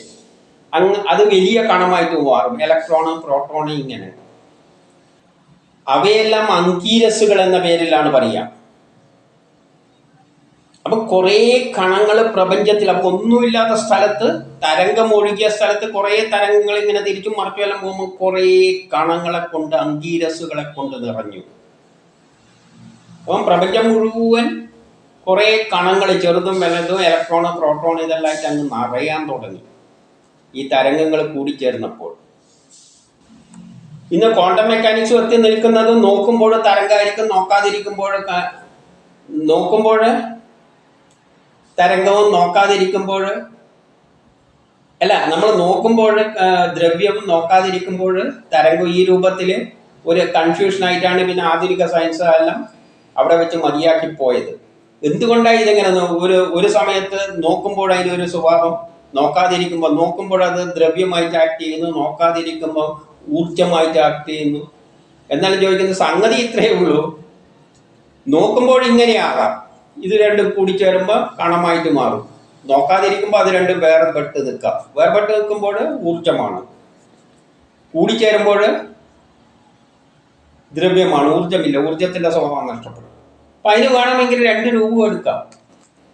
അതുകൊണ്ടാണ് ക്വാണ്ടം മെക്കാനിക്സ് ആടിയത്തിന് അതിൻ്റെ അപ്പുറം എത്താൻ നോക്കുന്നത്. കാരണം അതിൻ്റെ അപ്പുറത്തെ സയൻസിലേക്ക് അവർ കടന്നിട്ടില്ല. അപ്പൊ അത് പോട്ടെ, അതിലേക്കെല്ലാം പോയി കഴിഞ്ഞാൽ നമ്മൾ വലിയ വിഷയം. അപ്പൊ നമുക്കിപ്പോൾ അതറിയാം, പ്രപഞ്ചം മുഴുവൻ കുറേ കണങ്ങളായിട്ട് നിറഞ്ഞു. അതിൻ്റെ ഇടയ്ക്ക് ഊർജ്ജമുണ്ട്. അത് തെറ്റിക്കഴിഞ്ഞാൽ അത് ഊർജ്ജമായിട്ട് മാറും. അപ്പോൾ ഊർജ്ജവും കണങ്ങളെന്ന് തന്നെ വേണമെങ്കിൽ പറയാം. അപ്പോൾ ഇനി നമുക്കുണ്ടാകേണ്ടത്, കണങ്ങളുണ്ടായി, ഇലക്ട്രോൺ, പ്രോട്ടോൺ ഉണ്ടായി, ഇനി ആറ്റങ്ങളിലേക്കാണ് പോകേണ്ടത്. അപ്പോൾ ഈ കണങ്ങളെ മുഴുവൻ കൂട്ടിച്ചേർത്തിട്ട് ന്യൂക്ലിയസ് ഉണ്ട്. ഒരാറ്റത്തിന്റെ ഘടന എങ്ങനെയാണെന്ന് വെച്ചാൽ, നടുവിൽ കുറേ പ്രോട്ടോണും ന്യൂട്രോണും കണങ്ങൾ കൂടിയതും, അതിൻ്റെ ചുറ്റും പ്രോട്ടോണും ന്യൂട്രോണും കുറേ കണങ്ങൾ കൂടിച്ചേർന്നിട്ടും, അതാണിത്. അതിൻ്റെ ചുറ്റും കുറേ ഇലക്ട്രോൺ ചുറ്റുന്നതിനാണ് ആറ്റം എന്ന് പറയുന്നത്. അപ്പോൾ ആറ്റം ഇങ്ങനെയാണ്. അപ്പം അതിൻ്റെ നടുവിലുള്ള കണങ്ങൾ കൂടിച്ചേർന്നതിനെയാണ് ന്യൂക്ലിയസ് എന്ന് പറയുന്നത്. അപ്പോൾ ആദ്യം ഉണ്ടാകുന്നത് ഈ ന്യൂക്ലിയസ് ആണ്. ഈ കണങ്ങളെല്ലാം അന്തരീക്ഷത്തിൽ ഇങ്ങനെ വ്യാപിച്ച് കിടക്കുകയാണ്. അതിനെ കണമായി മാറണ്ടെങ്കിൽ ഓംകാരത്തിലൂടെയാണ് ആദിമ മന്ത്രം. ഓംകാരം. നമ്മൾ ഓം എന്ന് പറയുമ്പോൾ വായുവിനെ അകത്തേക്ക് എടുത്തിട്ട് കംപ്രസ് ചെയ്യുകയാണ്. ആ ഊമ, ഓല് 3 അക്ഷരം പറഞ്ഞിട്ട് ആ വായു തുറക്കുന്നു, എല്ലാ വായുവിനെയും വലിക്കാൻ വേണ്ടിയിട്ട്. ഊ ഇതിൽ കൂർപ്പിക്കുന്നു. മ എന്ന് പറയുമ്പോൾ അമർത്തുന്നു. ആ ഒരു പ്രോസസ്സിലൂടെ പ്രപഞ്ചം മുഴുവൻ നിറഞ്ഞു കിടക്കുന്ന ഈ കണങ്ങളെ കൂട്ടിച്ചേർന്നിട്ട് ഈ ന്യൂക്ലിയസ് ഉണ്ടാക്കുന്നു. ഇങ്ങനെ പ്രപഞ്ചം നിറയെ കുറേ കണങ്ങളിങ്ങനെ കൂട്ടിച്ചേർത്തിട്ട് നിറയുകയാണ്. കണങ്ങളുടെ ഓരോ ന്യൂക്ലിയസുകൾ നിറയുകയാണ്. അതാണ് ഓംകാരത്തിലൂടെ ആദിമ മന്ത്രം. ന്യൂക്ലിയസ് എന്നാണ് ആറ്റം തുടങ്ങുന്ന ന്യൂക്ലിയസ്. അതിൻ്റെ ചുറ്റും ഇലക്ട്രോണ് ചുറ്റിക്കൊള്ളണം. ഇതാണ് നടുവിൽ ന്യൂക്ലിയസ്, ഇലക്ട്രോണിനെ പിന്നെ ചുറ്റിക്കണം. അപ്പം കണങ്ങളുണ്ടായി, ന്യൂക്ലിയസ് ഉണ്ടായി. ഇങ്ങനെ പ്രസ് ചെയ്തിട്ട് നമ്മൾ ചപ്പാത്തി ഉണ്ടാക്കാൻ വേണ്ടിയിട്ട് കുറേ മാവെടുത്ത് ഇങ്ങനെ ഉരുട്ടി വെക്കുന്ന മാതിരി കുറേ കണങ്ങളെ എടുത്ത് ചേർത്ത് വെച്ച് ന്യൂക്ലിയസ് ആയി. അതെല്ലാം പരമാത്മാവിൻ്റെ പ്ലാൻ അനുസരിച്ച് ആവശ്യം. ഈ പ്രപഞ്ചം ഉണ്ടാകാൻ എത്ര ന്യൂക്ലിയസ് വേണോ, എത്ര ആറ്റങ്ങൾ വേണോ, അത്രയും ന്യൂക്ലിയസ് ആണ് ഉണ്ടാക്കി വെച്ചിരിക്കുന്നത്. അതിൻ്റെ പലതരത്തിലുണ്ട്. ചിലതിൽ കുറച്ചേ ഉണ്ടാവും, ചിലതിൽ കുറച്ച്. ഇപ്പോൾ ഒറ്റയൊന്നേ ഉള്ളതെങ്കിൽ ഹൈഡ്രജൻ ആറ്റം അങ്ങനെയെല്ലാം പറയും. ന്യൂക്ലിയസിൽ എണ്ണം വർദ്ധിക്കുന്നതനുസരിച്ച് ഹൈഡ്രജൻ, ഓക്സിജൻ, ഇങ്ങനെ കുറേ ന്യൂക്ലിയസ് വരും. അങ്ങനെ ഉണ്ടാക്കിയതിൻ്റെ ശേഷം പിന്നെ എന്ത് വേണം? ബാക്കിയെല്ലാം ഇലക്ട്രോൺ ഉണ്ടല്ലോ, പ്രോട്ടോണെല്ലാം എടുത്തിട്ടാണ് ഇത് ഉണ്ടാക്കി വെച്ചിരിക്കുന്നത്. പ്രോട്ടോണും ന്യൂട്രോണും. പിന്നെ ബാക്കി കുറേ ഇലക്ട്രോൺ ഉണ്ട് ആവശ്യം, അതാണ് ചുറ്റേണ്ട, പുറത്തിട്ടേണ്ട കണക്കായ ഇലക്ട്രോൺ. അപ്പൊ ഇനിയിപ്പോൾ ഇലക്ട്രോൺ ഇതിനിടക്ക് ചുറ്റണം. പക്ഷേ ഈ ആറ്റം ഉണ്ടായിക്കഴിഞ്ഞാൽ അതങ്ങനെ പരന്ന് കിടക്കുകയാണ്, നടന്നു കിടക്കുകയാണ്. പക്ഷേ അതിനെ ന്യൂക്ലിയസ് ആറ്റമാക്കി മാക്കണ്ടെങ്കിൽ ഈ കണങ്ങളെ, ഈ നടുവിലുള്ള ഈ ഉണ്ടായ സാധനങ്ങളെ നടുവിലിങ്ങനെ പിടിച്ചു നിർത്തുകയും അതിന് ചുറ്റും ഇലക്ട്രോണിനെ ഇങ്ങനെ ചുറ്റിക്കുമ്പോൾ, ഇലക്ട്രോണിന്റെ അടുത്ത് അതിനോട് ചുറ്റിക്കാൻ പ്രേരിപ്പിക്കണം. അപ്പോൾ ഒരു പ്രേരക ശക്തി ഉപയോഗിക്കണം. പ്രേരക ശക്തി ഉപയോഗിച്ചാൽ മാത്രമേ, കാരണം ഇതെല്ലാം ഇങ്ങനെ പരന്നു കിടക്കുകയല്ലേ, ഇതിനെ പരന്നു കിടക്കേണ്ട ആരെങ്കിലും പോയിട്ട് വാരി കൂട്ടി വെച്ചിട്ട് ന്യൂക്ലിയസ് നിർത്തിയിൽ പിടിച്ചു വെക്കണം. എന്നിട്ട് മറ്റേ ഇലക്ട്രോണിനെ എല്ലാ ഇലക്ട്രോണും ഇതിൻ്റെ ഇടയ്ക്ക് ചുറ്റുക എന്ന് പറഞ്ഞ് പ്രേരിപ്പിക്കുന്ന ഒരു ശക്തി ഉണ്ടല്ലോ, ഈ ഒരു ജോലി ആർക്കാണ്? വിഷ്ണുവിന്. രണ്ട് ശക്തികളുണ്ട്. അതാണ് ദേവന്മാർ അസുരന്മാർ എന്നെല്ലാം പറഞ്ഞ പാലാഴി മഥനം എന്നൊരു ഓപ്പറേഷനിലൂടെ നമ്മൾ പാല് കടയുമ്പോൾ തൈരായിട്ട് ഇങ്ങനെ വേറെ വരുന്നത് പോലെ ആ സെൻട്രിഫ്യൂഗൽ കടയുന്ന ഒരു പ്രക്രിയയിലൂടെ ദേവന്മാരും അസുരന്മാരും എല്ലാം കടയുമ്പോഴാണ് എന്തുണ്ടായി വന്നത്? ആറ്റങ്ങൾ ഉണ്ടായി വന്നത്. ഈ കടയുക എന്ന് പറഞ്ഞാൽ ഇലക്ട്രോണെല്ലാം ഇതിനിടക്ക് ചുറ്റിപ്പിക്കുകയാണ്. ഇങ്ങനെ ചുറ്റണ്ടിക്കൽ നടുവിലെ ന്യൂക്ലിയസിനെ പിടിച്ചു വെക്കുകയും വേണം, ആ കട്ടേനെ പിടിച്ചു വെക്കുകയും വേണം. എന്നിട്ട് മറ്റേനെ അതിന് ചുറ്റും അപ്പോൾ ഒരു ബലം പ്രയോഗിക്കണം. അപ്പം അതാണ് വിഷ്ണുവിൻ്റെ ജോലി. അപ്പം വിഷ്ണു എന്ത് ചെയ്തു? ഒരു ആമയുടെ രൂപത്തിൽ വന്നിട്ട് ഈ ന്യൂക്ലിയസിനെ അവിടെ താങ്ങി നിർത്തി. ന്യൂക്ലിയസ് ഓടിക്കളയല്ലെങ്കിൽ, കാരണം പ്രപഞ്ചം മുഴുവൻ ഇങ്ങനെ കുറേ കട്ടയായിട്ട് കിടക്കുകയാണ്, ബോൾ മാതിരി കുറേ എണ്ണം കൂടിച്ചേർന്നിട്ട് ഓങ്കാരത്തിലൂടെ യോജിപ്പിച്ച് അങ്ങനെ നടക്കുകയാണ്. പിന്നെ ഇലക്ട്രോണും നടക്കുകയാണ്.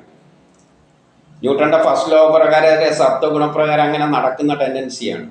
പിന്നെ അതിനെല്ലാം പിടിച്ച് ഇങ്ങനെ ഒരു ക്രമത്തിൽ അറേഞ്ച് ചെയ്യേണ്ടിക്ക് ഒരു ശക്തി അവിടെ ഉപയോഗിച്ചേ പറ്റൂ. ആ ശക്തിക്ക് കൊടുത്ത പേരാണ് ഈ വിഷ്ണു. അപ്പം കഥയിൽ വിഷ്ണുവാണ് ഈ ന്യൂക്ലിയസിനെ പിടിച്ചിട്ട്, അതായത് താങ്ങി നിർത്തുക എന്ന് പറഞ്ഞാൽ അതിനെ ഓടിക്കളയുന്നതിനിങ്ങനെ പിടിച്ചവിടെ വെച്ചിട്ട് അതിന് ചുറ്റും ഇലക്ട്രോണെ ചുറ്റിച്ചത്. അങ്ങനെയാണ് ആറ്റങ്ങൾ ഉണ്ടായത്. അപ്പം ലോകം മുഴുവൻ ആറ്റങ്ങൾ കൊണ്ട് നിറഞ്ഞു. അപ്പം ആ അവതാരത്തെ കഥയിൽ പറയുമ്പോൾ ഈ ആറ്റത്തിൻ്റെ ഘടന ഇതെന്ന് പറയുന്നത് നടുവിലൊരു ഷെല്ലും ന്യൂക്ലിയസും അതിൻ്റെ ചുറ്റും ഷെല്ലുകളിൽ കുറേ ഇലക്ട്രോൺ ചുറ്റുന്നത്. ഇതിനെയാണ് ആമയുടെ രൂപത്തിലാണ് ഏകദേശം ആറ്റം ഉള്ളത് കൊണ്ട് അതുകൊണ്ട് ആമയുടെ അവതാരമായിട്ട് ചിത്രീകരിച്ചു. കണ്ടില്ലേ? ആമയുടെ നടുവിൽ ആ സാധനവും ചുറ്റുമുള്ള തലയും കാലും എല്ലാം പുറത്തിട്ട് ഏകദേശം ഒരു ആറ്റത്തിൻ്റെ മാതിരി കിടക്കും. അത് നടുവിലുള്ള അതിനെ താങ്ങി നിർത്തിയാണ് ആമ ചെയ്യുന്നത്. എന്നിട്ടാണ് കടയുന്നത്. ഊർജമാണിത്. കടയുമ്പോൾ ഇലക്ട്രോൺ അതിൻ്റെ ചുറ്റും അപ്പോൾ ഒരു ആമയുടെ ഷേപ്പിലായിട്ട് മാറും. അതുകൊണ്ട് കഥയിൽ ആമയുടെ അവതാരമായിട്ട് വിഷ്ണുവിനെ എടുത്തു. രണ്ടാമത്തെ ആമ കൂർമാവതാരം. ആറ്റങ്ങൾ ഉണ്ടായി, രണ്ടാമത്തെ അവതാരം. പിന്നെ ആറ്റങ്ങൾ ഉണ്ടായി കഴിഞ്ഞ് കഴിഞ്ഞാൽ ആറ്റത്തിൽ കുറേ ഇലക്ട്രോൺ ഇങ്ങനെ ചുറ്റിക്കൊണ്ടിരിക്കും. പ്രപഞ്ചത്തിൽ കുറേ ആറ്റങ്ങൾ ഉണ്ടായി, പലതരം ആറ്റങ്ങൾ ഉണ്ടായി. ചില ആറ്റത്തിൽ നടുവിൽ ഒരു പ്രോട്ടോണും ഉണ്ട്, അതിന് ചുറ്റും ഒരു ഇലക്ട്രോൺ ചുറ്റും. ചിലതിൽ 2 ഇലക്ട്രോൺ ഉണ്ടെങ്കിൽ 2 പ്രോട്ടോൺ ഉണ്ടെങ്കിൽ 2 പ്രോട്ടോൺ, അങ്ങനെ ഇലക്ട്രോൺ ചുറ്റും. അങ്ങനെ ആറ്റം വണ്ണം കൂടി വരും. അതിനാണ് രുദ്രന്മാർ എന്നെല്ലാം നമ്മൾ പേര് കൊടുത്തത്, വേദങ്ങളിൽ പേര് കൊടുത്തത്. അപ്പം പലതരം ആറ്റങ്ങളായി മാറി. അപ്പം ഈ കണങ്ങളെല്ലാം കൂടി ആറ്റങ്ങളുണ്ടായി. പ്രപഞ്ചമെല്ലാം ഉണ്ടായിരിക്കുന്ന ആറ്റങ്ങളിൽ നിന്നാണ്, രുദ്രനിൽ നിന്നാണ്. അപ്പം ആറ്റത്തിൻ്റെ പ്രത്യേകത എന്ന് പറഞ്ഞാൽ ഏറ്റവും പുറത്ത് 8 ഇലക്ട്രോണേ പാടുള്ളൂ, 8-ൽ കൂടുതൽ പാടില്ല. ആ 8-ൽ കൂടുതൽ പാടില്ല എന്നല്ല, 8-ൽ ഉണ്ടായിരിക്കണം. 8-ഇല്ലാതെയല്ലേ എങ്ങനെയെങ്കിലും മറ്റുള്ളതായിട്ട് കൂടിച്ചേർന്നിട്ട് 8 ആയിക്കോളണം. അപ്പം ഈ ആറ്റങ്ങൾക്കൊരു സ്വഭാവമുണ്ട്, കൂടിച്ചേരുക. എങ്ങനെയെങ്കിലും കൂടിച്ചേർന്നിട്ട് കണങ്ങളായി മാറും. അപ്പം ആറ്റങ്ങൾ ഇങ്ങനെയാണ് കൂടിച്ചേരുക. ഇത് നടുവിൽ ന്യൂക്ലിയസ്, നേരത്തെ പറഞ്ഞ ഗോളന്മാരി ഓങ്കാരത്തിലൂടെ കുഴച്ച് വെച്ച് ഉണ്ടാക്കി വെച്ച കുറേ കണങ്ങളെ കൂട്ടിച്ചേർത്ത് ഉണ്ടാക്കിയ രണ്ട്, അതിൻ്റെ ഓർബിറ്റാണിത്. അപ്പോൾ ഈ ഓർബിറ്റുകൾ ഇങ്ങനെ ചേരുമ്പോൾ എട്ടാക്കാൻ പറ്റും. അങ്ങനെ പലതരത്തിൽ കൂടിച്ചേരാം. അങ്ങനെ കൂടിച്ചേരുമ്പോഴാണ് തന്മാത്രകൾ അല്ലെങ്കിൽ വസ്തുക്കൾ, നമ്മൾ ഈ കാണുന്ന ഈ പ്രപഞ്ചത്തിലുള്ള എല്ലാ വസ്തുക്കളും, നമ്മളെ ഈ ശരീരവും എല്ലാം ഉണ്ടാക്കിയിരിക്കുന്ന ഇങ്ങനെ ആറ്റങ്ങൾ പലതരത്തിൽ കൂടിച്ചേർന്നിട്ടാണ്. അപ്പോൾ ഈ പ്രപഞ്ചത്തിലെ ജീവനുള്ള വസ്തുക്കളൊന്നും ഉണ്ടായില്ലേ, ജീവനില്ലാതെ കല്ലും മണ്ണും എല്ലാം കുറേ ഉണ്ടായി, ആറ്റങ്ങൾ തന്മാത്രകളായി മാറി പ്രപഞ്ചം മുഴുവൻ കുറേ മണ്ണും കല്ലും എല്ലായി. പിന്നെ ഈ പ്രപഞ്ചം മുഴുവൻ അങ്ങ് നിറഞ്ഞു. ഈ ആറ്റങ്ങളെല്ലാം കൂടിച്ചേർന്നിട്ട് എട്ടാക്കാൻ വേണ്ടിയിട്ട്, അതുകൊണ്ടാണ് അഷ്ടദിക്പാലകർ എന്ന് പറയുന്നത്. ഈ ഓർബിറ്റിൽ 8 ദിക്കുകളിലുണ്ട്. 8 ദിക്കിൽ ഓരോ ഇലക്ട്രോൺ വേണം. അപ്പോൾ അഷ്ടദിക്പാലകരുടെ പരിപാടി എന്ന് പറഞ്ഞാൽ മറ്റുള്ള ആറ്റങ്ങളെല്ലാം പിടിച്ച് ചേർത്ത് എങ്ങനെയും എട്ടാക്കലാണ്. അങ്ങനെയാണ് 8 ദിക്കുകൾ വന്ന് അഷ്ടദിക്പാലകർ എന്ന് പറയും. ആ ഇലക്ട്രോണിൻ്റെ ഓർബിറ്റിൽ പിടിച്ചു വെക്കുന്ന ആ ശക്തികളെ, എട്ടാക്കാൻ ശ്രമിക്കുന്ന ശക്തികളെ, അതാണ് ഈ പ്രപഞ്ചം എല്ലാം മാറാൻ, പ്രപഞ്ചത്തിലുള്ള എല്ലാ വസ്തുവും നമ്മളടക്കാകാൻ കാരണം അതാണ്. പക്ഷേ മനുഷ്യരുണ്ടായിട്ടില്ല. കല്ലും മണ്ണുമാണ് ആദ്യം ഉണ്ടായത്. കല്ലും മണ്ണും അങ്ങനത്തെ സാധനങ്ങളെല്ലാം ജീവനില്ലാതെ എല്ലാം ഉണ്ടായി. അങ്ങനെ കുറേ വസ്തുക്കൾ ആകാശം മുഴുവൻ നിറയുമ്പോൾ പിന്നെ അതിനൊരു പ്രത്യേകതയുണ്ട്. വസ്തുക്കൾ പരസ്പരം ആകർഷിക്കുന്നുള്ളൊരു തത്വം നമുക്കറിയാം. അപ്പോൾ എല്ലാം പരസ്പരം കൂടിച്ചേർന്നിട്ട് ഗോളങ്ങളായിട്ട് മാറും. അതെല്ലാം ഓട്ടോമാറ്റിക്കായിട്ട് നടന്നോളൂ. പ്രപഞ്ചത്തിലുള്ള ഈ കല്ലുകളെല്ലാം കൂടിച്ചേർന്നിട്ട് പരസ്പരം ആകർഷിച്ചിട്ട് കുറേ ഗോളങ്ങളായിട്ട് തീരും. പക്ഷെ ഇതെല്ലാം കൂടിച്ചേരുന്നതിൻ്റെ പിന്നിൽ നമ്മളെ പ്ലാൻ അനുസരിച്ചാണ് ഇതെല്ലാം സംഭവിക്കുന്നത്. ഒരു പ്രേരക ശക്തി പ്ലാൻ ഉണ്ടല്ലോ, ബ്രഹ്മാവ് വിഷ്ണു ഇവരെല്ലാം കൂടിയിട്ടാണ് അതിനനുസരിച്ച് ആദ്യമുള്ളൊരു പരമാത്മാവ് എന്നൊരു പ്ലാൻ അനുസരിച്ചാണ് ഇതെല്ലാം കൂടി ചേർക്കുന്നത്. നമ്മളെ വീടിലെ പ്ലാൻ അനുസരിച്ചാണ് വീട്ടിലെ കല്ലെല്ലാം കൂടിച്ചേർന്നിട്ട് കെട്ടിടമായി മാറുക. അതുപോലെ ആ പ്ലാൻ അനുസരിച്ചാണ് അതിൻ്റെ പിന്നിൽ 3 പ്രേരക ശക്തികൾ ആക്ട് ചെയ്യുന്നുണ്ട്. കുറേ പ്രേരക ശക്തികളുണ്ട്. അതിലാണ് ബ്രഹ്മാവ് വിഷ്ണു മഹേശ്വരന്മാരായിട്ടെല്ലാം ഇതിനെ ക്ലാസിഫൈ ചെയ്ത്. പ്രേരക ശക്തി എന്നെല്ലാം പറയുന്ന ആ പ്ലാനിന് പിന്നിലുള്ള അതിനൊരു രൂപവും ഭാവവും, അതിനൊന്നും നമ്മളെ മനുഷ്യരൂപത്തിലൊന്നും കണ്ടു കളയരുത്. എല്ലാം ശക്തികളാണ്. കഥയിൽ വരുമ്പോൾ കഥാപാത്രങ്ങളായിട്ട് കണ്ണും മൂക്കെല്ലാം വെച്ച് അവതരിപ്പിക്കും. അവിടെയാണ് ഇന്ദ്രനെല്ലാം വരുന്നത്. ഇന്ദ്രന് മേസ്റ്റിപ്പണിയാണ്. ഇതെല്ലാം കൂട്ടിച്ചേർക്കുന്നതിനുള്ള നേതൃത്വ ആ ശക്തിയാണ്. അപ്പോൾ ഈ ആദ്യം ഉണ്ടായത് ഈ ആറ്റങ്ങളെല്ലാം പരസ്പരം കൂടിച്ചേർന്നിട്ട് കല്ലും മണ്ണും എല്ലാം ഉണ്ടായി. അതെല്ലാം കൂടിച്ചേർന്നിട്ട് ബോളായി വലിയ വലിയ ബോളായി തീർന്നതാണ് ആകാശത്തിലും ഇവിടെ എല്ലാം കാണുന്ന പ്ലാനറ്റ്സ് എന്ന് പറയുന്നത്. അപ്പോൾ വലിയതിന് നക്ഷത്രം എന്ന് പറയും, ചെറിയ ഗോളത്തിന് അതിലൊക്കെ ചെറുതായിരിക്കുന്നതിനെ ഗോളങ്ങൾ എന്ന് പറയും, അതിലും ചെറുതായിരിക്കുന്ന ഗ്രഹങ്ങൾ എന്ന് പറയും, അതിലും ചെറുതായിരിക്കുന്ന ഉപഗ്രഹം. അപ്പം പ്രപഞ്ചത്തിൽ ഇതെല്ലാം അങ്ങ് നിറഞ്ഞു. ഉള്ള ഈ വസ്തുക്കളെല്ലാം കൂടിച്ചേർന്ന് ഗോളമായിട്ട് ഈ പ്രപഞ്ചം മുഴുവൻ ഗോളങ്ങളെ കൊണ്ട് നിറഞ്ഞു, വലുതും ചെറുതുമായ. ഇതെല്ലാം ആവശ്യമനുസരിച്ച് ഉണ്ടാക്കിയിരിക്കുന്നുള്ളൂ. നമ്മളെ വീട്ടിൽ ചപ്പാത്തി ചുടണ്ടിക്കിൽ 10 പേരുണ്ടെങ്കിൽ ഒരാൾക്ക് 2 or 3 വെച്ച 3 വെച്ചെന്ന് വെച്ചോളൂ. അപ്പം 30 ഗോളം ഉണ്ടാക്കി ഉരുട്ടി വെക്കുമല്ലോ. ചപ്പാത്തി ഇടാൻ വേണ്ടിയിട്ട് 5 പേരുണ്ട്, ഒരാൾക്ക് 3 വെച്ച് വേണമെങ്കിൽ 15 എണ്ണം ഇങ്ങനെ ഉരുട്ടി വെക്കും.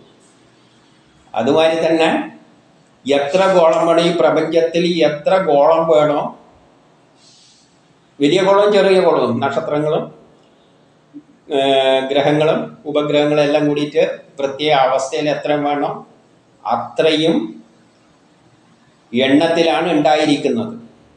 ആവശ്യത്തിൽ കൂടുതൽ ഒന്നും ഉണ്ടാക്കിയിട്ടില്ല. അപ്പം അത്രയും ഗോളങ്ങൾ ഇങ്ങനെ ആകാശത്തിലൂടെ സഞ്ചരിച്ചുകൊണ്ടിരിക്കുകയാണ്.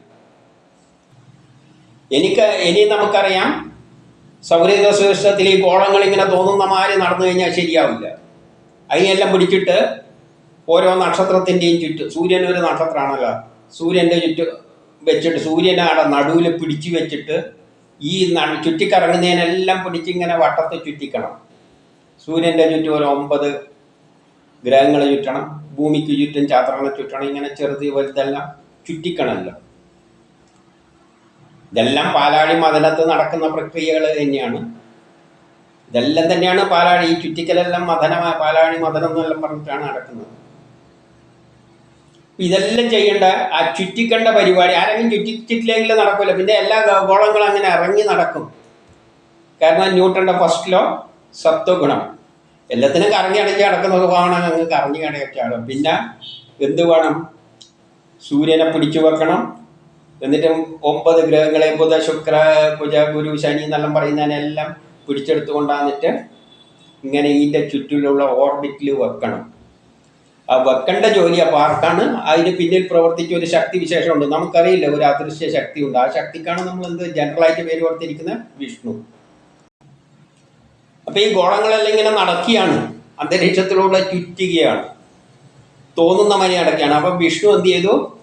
ഒരു കഥാപാത്രം വരാഹാവതാരം, ഒരു പന്നിയുടെ പന്നികൾക്ക് ഒരു കൊമ്പുണ്ട്, അറ്റത്ത് ഇതാ ഒരു കൊമ്പുണ്ട്. ഈ കൊമ്പിന്റെ അറ്റത്താണ് ഭൂമിനെ പൊക്കിയെടുത്തിട്ട് അവിടെ കൊണ്ടുവച്ചതായിട്ട് ചിത്രീകരിച്ചിരിക്കുന്ന കഥയിൽ. സൂര്യന് ചുറ്റുമല്ലേ ഭൂമി ചുറ്റേണ്ടത്. അപ്പം ഭൂമിനെ കൊണ്ടുപോയിട്ട് ആ ചുറ്റുന്ന വഴി കൊണ്ടിടണ്ടേ. അപ്പൊ ഈ ഭൂമി അങ്ങനെ കറങ്ങി അടച്ചടക്കുകയാണ്. കറങ്ങി അടച്ച് അടക്കുന്നതിനെ പിടിച്ചവിടെ വെക്കണ്ടെങ്കിൽ നമ്മൾ എക്സ്റ്റേണൽ ഫോഴ്സ് വെക്കണം. ഏത്? ന്യൂട്ടന്റെ സെക്കൻഡ് ലോ പ്രകാരം. ഇല്ലെങ്കിൽ അതങ്ങനെ ഫസ്റ്റ് ലോ പ്രകാരം നടക്കേണ്ട ടെൻഡൻസിയാണ്. അപ്പൊ എന്ത് വേണം? ഫസ്റ്റ് ലോ ഒരു ബലം പ്രയോഗിച്ചിട്ട് വേണം ഇതിനെ പിടിച്ചിട്ട് ഇതേമാതിരി അറേഞ്ച് ചെയ്ത് വെക്കാൻ. രജോ ഗുണം ഉപയോഗിക്കണം. അപ്പോൾ വിഷ്ണുവിന്റെ ജോലിയാണ് ആ ബലം. ആ ബലത്തിനെയാണ് വിഷ്ണു എന്ന് പറയുന്നത്. കഥയിൽ വിഷ്ണു എന്ന് പറഞ്ഞു കഥാപാത്രമായിട്ട്. അപ്പം വിഷ്ണു എങ്ങനെയാണ് അതിൽ കഥയിൽ വരുമ്പോൾ രൂപം കൊടുക്കേണ്ടതുകൊണ്ട് വരാഹത്തിന്റെ തലമാതിരിയായിട്ട് അതിലൊരു കൊമ്പുള്ളത് കൊണ്ട് വരാഹ രൂപത്തിൽ ഇങ്ങനെ പൊക്കി ഭൂമിനെ എങ്ങനെ പൊക്കിയിട്ട് ആ ഭ്രമണപഥത്തിൽ കൊണ്ട് വെച്ചു കൊടുത്തു. അവിടെ ഒരു കൊമ്പ് പറഞ്ഞ എന്താണെന്ന് വെച്ചാൽ ഈ വരാഹത്തിന്റെ പന്നിയുടെ ഈ അറ്റത്ത് ഒരു ചെറിയ ആംഗിളിലാണ് അത് കിടക്കുന്നത്. അപ്പം ആംഗിൾ എന്ന് പറയുന്ന അതിന്റെ അറ്റത്താണ് ഈ ഭൂമിയെ പിടിച്ചിട്ട് കൊണ്ടുവച്ചിരിക്കുന്നത്. അപ്പം ഭൂമിക്ക് എന്തുണ്ട്? ഒരു ആക്സസ് ഉണ്ട് സ്വയം കിടന്ന് കറക്കാൻ വേണ്ടിയിട്ട്. അതുകൊണ്ട് ഇതിന്റെ തലയെടുത്തിരിക്കുന്നതാണ്. അപ്പൊ ഇതാണ് കാണിച്ചിരിക്കുന്നത്. ഇതാ ഭൂമിനെ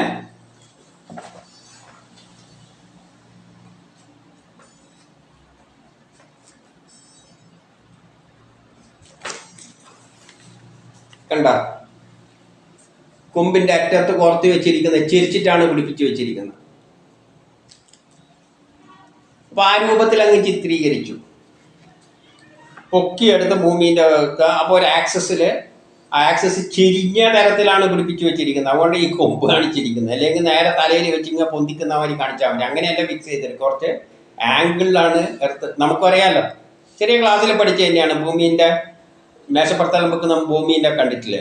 ഒരു ചെരിഞ്ഞ ആക്സസിലാണ് അതിനെ ഇങ്ങനെ തിരിച്ചു വെച്ചിരിക്കുന്നത്. അതുപോലെ തിരിച്ചു വെച്ചാൽ കാണിക്കാൻ വേണ്ടിയിട്ടാണ് ഈ ബോറിന്റെ, അതായത് പന്നിയുടെ തല, പന്നിയുടെ തല മോഡലാക്കി എടുത്തിരിക്കുന്നത്. കാണുമ്പം പെട്ടെന്ന് മനസ്സിലാവും.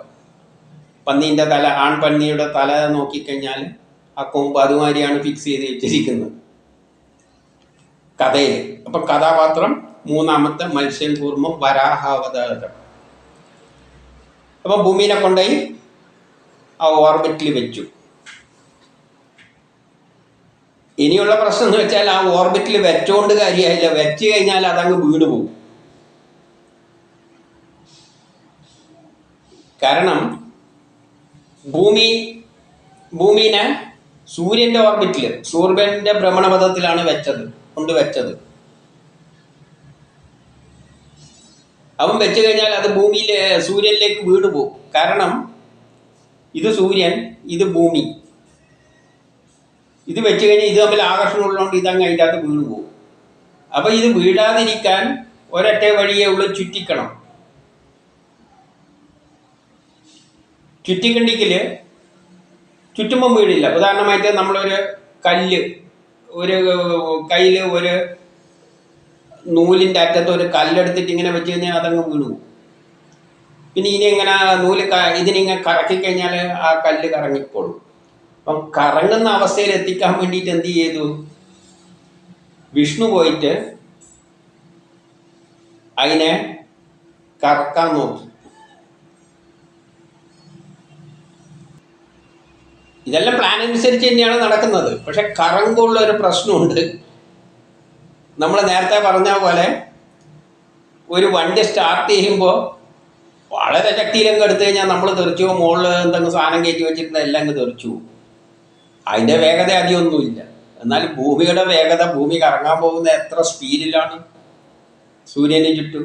അപ്പം ഇതങ്ങ് സ്റ്റാർട്ട് ചെയ്യുമ്പോൾ എന്ത് പറ്റുമെന്ന് വെച്ചാൽ ഭൂമിയിലുള്ള കല്ലും മണ്ണും എല്ലാം അങ്ങ് തെറിക്കും, പരസ്പരം കൂട്ടിയിടിക്കും, തീപിടിക്കും, ഭൂമി തന്നെ പൊടിഞ്ഞില്ലാതെയായിപ്പോവും. അപ്പൊ അതില്ലാതാക്കാൻ, അതിനെ രക്ഷിച്ച് അതേ അവസ്ഥയിൽ നിലനിർത്തുന്ന ഭഗീരഥ പ്രയത്നം ചെയ്ത ശക്തി ആരാണോ എന്ന് ചോദിച്ചു കഴിഞ്ഞാൽ അതിനെയാണ് നമ്മൾ വിഷ്ണു എന്ന് പറയുന്നത് കഥയിൽ. അപ്പം വേറൊരു രൂപത്തിൽ വിഷ്ണു അവിടെ ആക്ട് ചെയ്യുകയാണ്. നരസിംഹാവതാരം. എന്തുകൊണ്ടാണ് നരസിംഹായിട്ട് ചിത്രീകരിച്ചതെന്ന് വെച്ചാൽ ഈ ഭൂമി മാത്രമല്ല, എല്ലാ ഗ്രഹങ്ങളും എല്ലാം ഉണ്ടാക്കിയിരിക്കുന്നത് കല്ലും മണ്ണും എല്ലാം ചേർത്ത് വെച്ച് തന്നെയാണ്. അതൊന്നും നട്ടും ബോൾട്ടും ഇട്ട് ഫിക്സ് ചെയ്ത് വെച്ചിട്ടൊന്നുമില്ല, ഇങ്ങനെ വാരി കൂട്ടിയിരിക്കുക. അത് അത്രയും ശക്തിയിലങ്ങ് പോകുമ്പോൾ കുറേ എണ്ണം തെറിക്കും, അത് ഭൂമിയിൽ വന്നിടിക്കും. ഭൂമിയിൽ വന്നിരിക്കുക കഴിഞ്ഞാൽ അവിടെ കത്തും, എല്ലാം പൊടിഞ്ഞ് ഭൂമി ഇല്ലാതെയായി പോകും.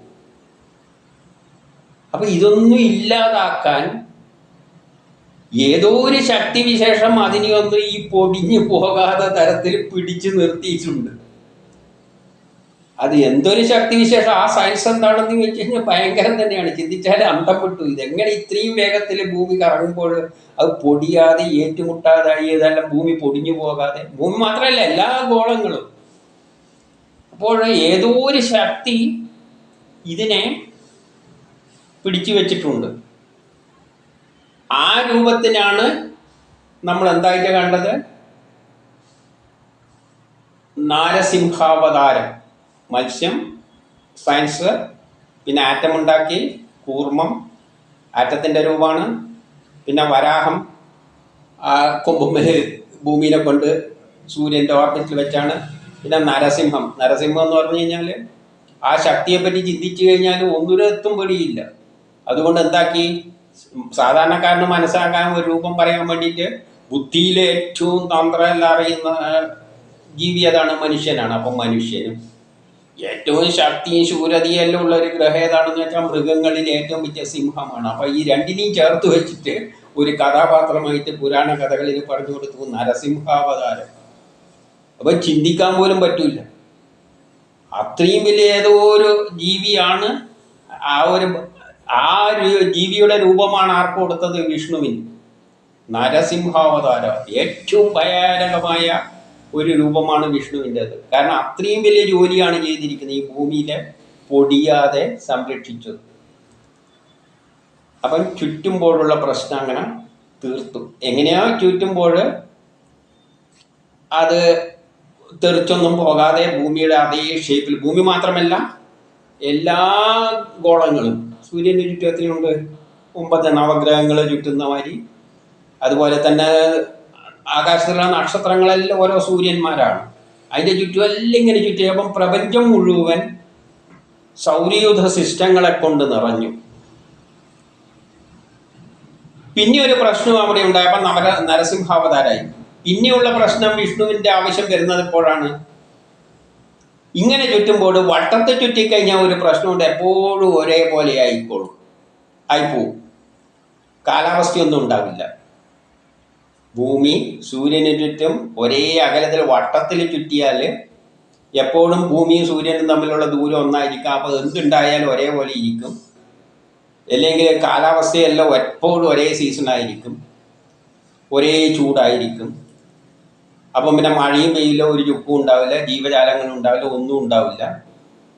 അതുകൊണ്ട് ഇതെല്ലാം ഉണ്ടാകണമെങ്കിൽ എന്ത് വേണം? എലിപ്റ്റിക്കൽ ഓർബിറ്റ് ചുറ്റണം. ഇങ്ങനെ ദീർഘമായ വട്ടത്തിൽ ചുറ്റണം. അപ്പോൾ സൂര്യനിൽ നിന്ന് അടുക്കി അകലുകയും ചെയ്യും.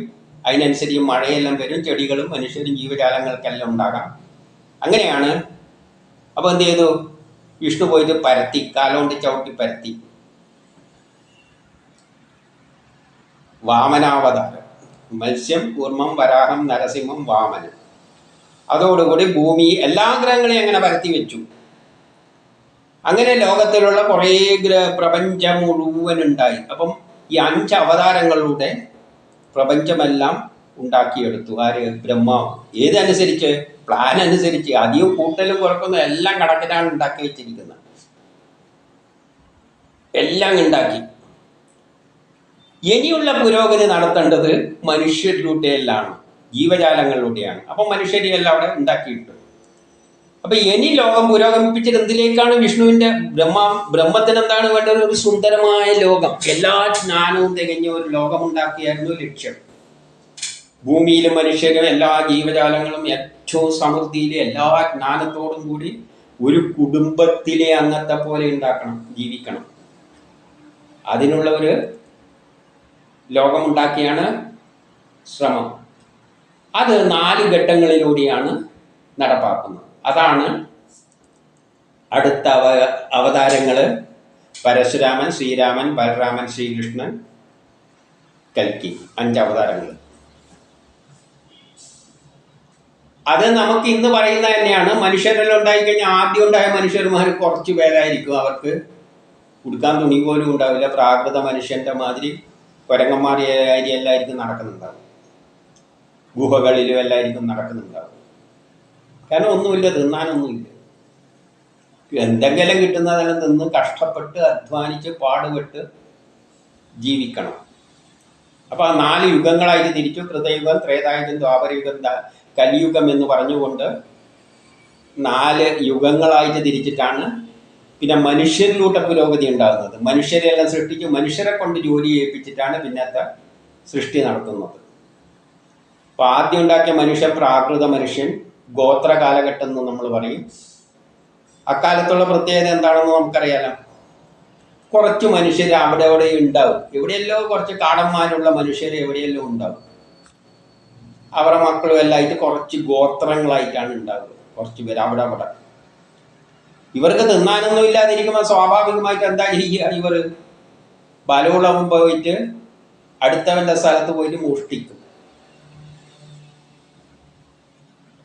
അവിടെയുള്ള ആൾക്കാരെ കൊള്ളയടിച്ച് അവരെ ഭക്ഷണവും എല്ലാം പിടിച്ച്. പിന്നെ ഇവർക്ക് ജോലി ചെയ്യാൻ ആളൊന്നും ഇല്ലല്ലോ. അതുകൊണ്ട് പുരുഷന്മാരുടെ ജോലിയെല്ലാം ചെയ്യാൻ പറ്റുന്നവരെ അങ്ങ് പിടിച്ച് അടിമകളാക്കും. എന്നിട്ട് സ്ത്രീകളെയെല്ലാം, കുട്ടികളെ വേണമല്ലോ, ആളില്ല, അപ്പം കുട്ടികളെ വേണം. അപ്പം സ്ത്രീകളെയെല്ലാം കൊണ്ടായിട്ട് കുട്ടികളെ ഉണ്ടാക്കുന്ന പരിപാടിയാണ് ആദ്യത്തെ കാലഘട്ടം, ഗോത്ര കാലഘട്ടം. അപ്പോൾ ഇത് പിടിച്ച് ഒരു സ്ഥലത്തുള്ള കുറച്ച് ആൾക്കാർ മറ്റിടത്ത് പോയി പിടിച്ചു വെക്കുമ്പോൾ ഓരോ ആൾക്കാർക്ക് സേഫ്റ്റി ഇല്ല. കാരണം എപ്പം മറ്റോ വന്ന് പിടിച്ചു കൊണ്ടുപോയിട്ട് അടിമയാക്കുന്നു, സ്ത്രീകളെയും കൊണ്ട് പോകുക എന്നുള്ള പേടി ഉള്ളിൽ എപ്പോഴും അത് വെച്ചാൽ ജീവിക്കും. അപ്പം എന്ത് ചെയ്യുന്ന വെച്ചാൽ ഓരോ ഗോത്രന്മാരും ഗോത്രത്തിലെ ആൾക്കാരും കുറച്ച് കൂട്ടങ്ങളായിട്ടാണല്ലോ ഉണ്ടാവുക. അവരതിൽ കഴിവുള്ള ശക്തിമാനെ പിടിച്ചിട്ട് മുകളിൽ വെക്കും തലവനായിട്ട്, ഇവരെയെല്ലാം പ്രൊട്ടക്ട് ചെയ്യാൻ. അപ്പം ഗോത്ര തലവൻ. അങ്ങനെ എല്ലാത്തിനും അവർ രാജാവിന്റെ സ്വഭാവമല്ലേ. അപ്പൊ അതിനെ ക്ഷത്രിയൻ എന്നാ പറയുക. ക്ഷത്രിയർക്കാണ് അതിന്റെ സ്ഥാനം കൊടുക്കുക. ആദ്യ കാലഘട്ടത്തിലാണ് അവര് ആദ്യമെല്ലാം സംരക്ഷിക്കും. കുറച്ചു കാലം കഴിയുമ്പോൾ എന്ത് ചെയ്യുന്ന വെച്ചാൽ ഇവന്റെ ജോലി എന്ന് പറഞ്ഞാൽ തിന്നാനെല്ലാം വേണ്ടേ. അടുത്ത ഗോത്രത്തിൽ പോയിട്ട് ഏത് തന്നെക്കാട്ടി വീക്കായിട്ട് വല്ലവരും ഉണ്ടെങ്കിൽ അവിടെ പോയിട്ട് അവിടുന്ന് മോഷ്ടിച്ചെടുത്ത് കൊണ്ടുവരിക, അവരെ കീഴടക്കുക, അവരെ സ്ത്രീകളെ പിടിച്ചുകൂടെ കൊണ്ടുവരിക, കുട്ടികളെ ഉണ്ടാക്കുക, ജോലി ചെയ്യാൻ കഴിയുന്നവരെ പിടിച്ച് അടിമയാക്കുക. അടിമ പരിസ്ഥിതി അന്നേരം ഉണ്ടായത്. ഇങ്ങനെ ലോകം പോകാൻ പറ്റും, ഇങ്ങനെ പോകാൻ പറ്റും. അപ്പൊ അങ്ങനെ വരുമ്പോൾ എന്ത് പറ്റി? ഈ ഗോത്രങ്ങളെല്ലാം ഏകോപിപ്പിച്ച് വലിയ വലിയ ഗോത്രമാവും. കാരണം ഒരുത്തം പോയി മറ്റവനെല്ലാം പിടിച്ച് കഴിയാത്തവനെ, ആരോഗ്യമൊന്നും ഇല്ലാത്തവനെ കൊല്ലും, സ്ത്രീകളെ ഇവിടെ കൊണ്ടുവന്ന് വംശം വർദ്ധിപ്പിക്കും, അവരെ ഭക്ഷണങ്ങളെല്ലാം മോഷ്ടിക്കും. അപ്പൊ ഇവൻ അതിന്റെ വലിയ തലവനായി മാറും. അപ്പൊ അതിലൂടെ എന്താണ്? ഭൂമിയിലുള്ള ഗോത്രങ്ങളെ യോജിപ്പിച്ച് വരികയാണ്. അങ്ങനെയാകുമ്പോൾ പിന്നെ രാജാവായി മാറും. കുറേ സ്ഥലങ്ങളെല്ലാം പിടിച്ചു വരുമ്പോൾ രാജാവായി മാറും. രാജാവായി കഴിഞ്ഞു കഴിഞ്ഞാൽ പിന്നെ ഇവന്റെ സ്വഭാവം മാറും. പിന്നെ ഇവൻ പറയും ഞാൻ തന്നെയാണ് ദൈവം എന്ന് പറയാൻ തുടങ്ങും. അന്നത്തെ പ്രസ്താവനയാണ്. രാജാവ് എന്ന് പറഞ്ഞാൽ കൺകണ്ട ദൈവമാണ്. പിന്നെ ഇവന്റെ സ്വഭാവം മാറുകയാണ്. ഇവന് കൺകണ്ട ദൈവമായി മാറും. എല്ലാവരും എന്നെ ദൈവമായിട്ട് കണ്ടോളണം.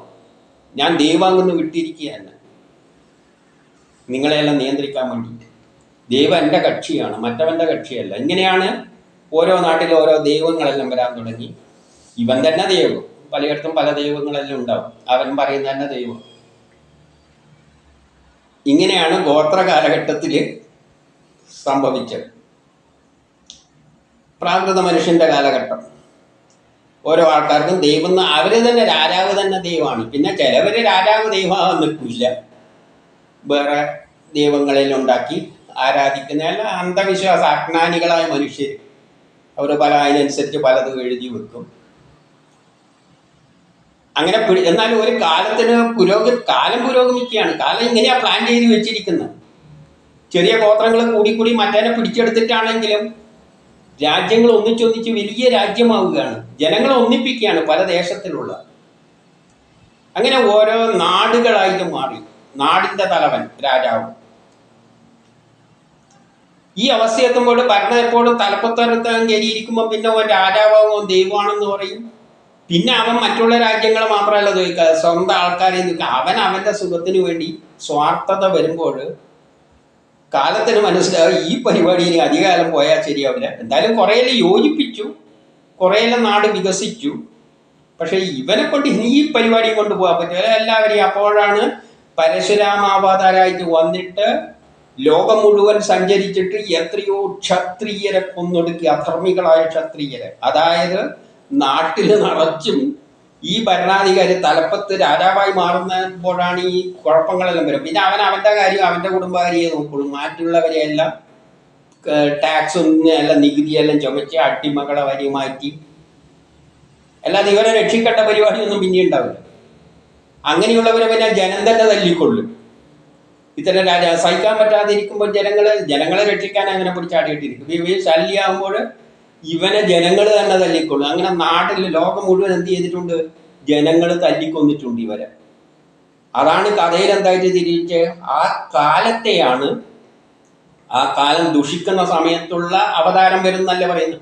ആ കാലത്തെയാണ് പരശുരാമനായിട്ട് ചിത്രീകരിച്ചിരിക്കുന്ന കഥയിൽ.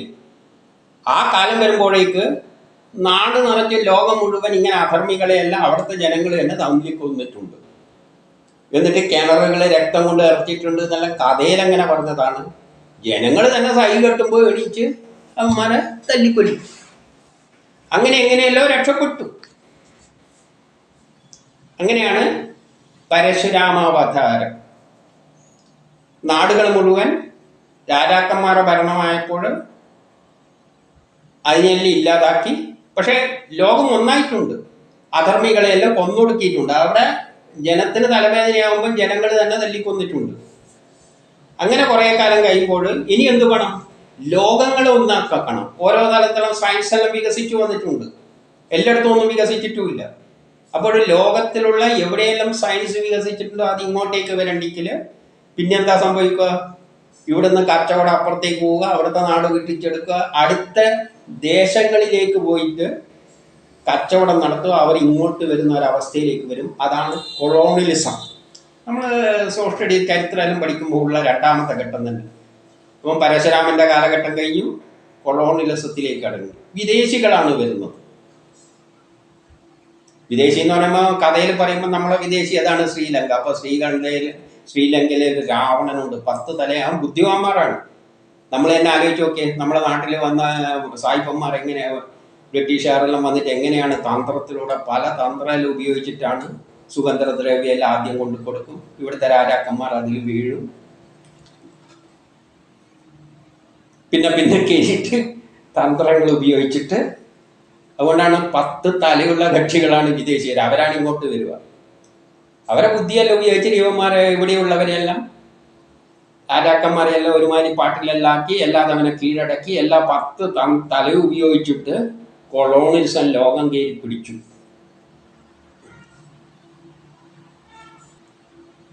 ആ ചരിത്രമാണ് രാമകഥയിലൂടെ വിവരിച്ചിരിക്കുന്നത്. പക്ഷെ ഒന്ന് സംഭവിച്ചിട്ടുണ്ട്, ലോകം മുഴുവൻ ഒന്നായി. അവിടെയുള്ള സയൻസ് എല്ലാം ഇവിടെ വന്നു. വിദേശികൾ ഇന്ത്യയിൽ വന്നത് കൊണ്ട് തന്നെയാണ് ഇവിടെ ഇംഗ്ലീഷ് വിദ്യാഭ്യാസത്തിലൂടെ തന്നെയാണ് ഇവിടെ പുരോഗതികൾ നടന്നിട്ടുള്ളത്. എല്ലാ ലോകവും പുരോഗമിച്ചു. അപ്പം കാലം മുന്നോട്ടേക്ക് പോകുന്നത് എന്താണ്? കുറച്ചുള്ള ഗോത്രങ്ങളെ കൂട്ടി ചേർത്ത് രാജ്യമാക്കി. പിന്നെ രാജ്യം കൊളോണിയലിസത്തിലേക്ക് പോയി. അപ്പോൾ ലോകം മുഴുവൻ ഒന്നായി മാറി. ശാസ്ത്രമെല്ലാം എല്ലായിടത്തെത്തി. ലോകം പിന്നെയും ലോകം പുരോഗമിക്കുകയാണ്. ആളുകളെല്ലാം ഒരൊറ്റ ഇതായിട്ട് മാറുകയാണ്. ലോകം ഒന്നായി മാറിയിരിക്കുകയാണ് കാലം ചെയ്യുന്നത്. കാലം പുരോഗമിക്കും. നമുക്കാണ് ഈ പ്രശ്നങ്ങൾ മനുഷ്യർക്ക് അതിൻ്റെ ഇടക്കുള്ളത്. പക്ഷെ കാലം പ്ലാൻ അനുസരിക്കാൻ ഇങ്ങനെ പോവുള്ളൂ. ഏത് യുഗത്തിൽ ഇങ്ങനെ പോവുള്ളൂ. അങ്ങനെ വിദേശികളെല്ലാം വന്ന് സയൻസ് എല്ലാം എല്ലായിടത്തും വ്യാപിച്ച് പുരോഗതിയെല്ലാം ഉണ്ടായപ്പോൾ പിന്നെ ഇവന്മാർ കയറിയിട്ട് പഴയ സ്വഭാവം തുടങ്ങും. ഏത് ആ ജനങ്ങൾക്ക് തലവേദനയായി മാറും കൊളോണിയലിസം. അപ്പോഴേ കാലത്തിന് തോന്നി ഇപ്പരിപാടി ഇനി പോയാൽ ശരിയാവില്ല, ഇവന്മാരെ ഓടിക്കണം. ലോകമെല്ലാം പുരോഗമിച്ചല്ലോ. ഇനിയിപ്പോൾ ഇവന്മാരെ തിരിച്ച് അവരവരുടെ നാട്ടിലേക്കെല്ലാം ഭരണകർത്താക്കൾ അങ്ങനെ അടിമകളായിട്ടൊന്നും വെക്കണ്ട. അങ്ങനെയാണ് രണ്ടാം ലോക മഹായുദ്ധം.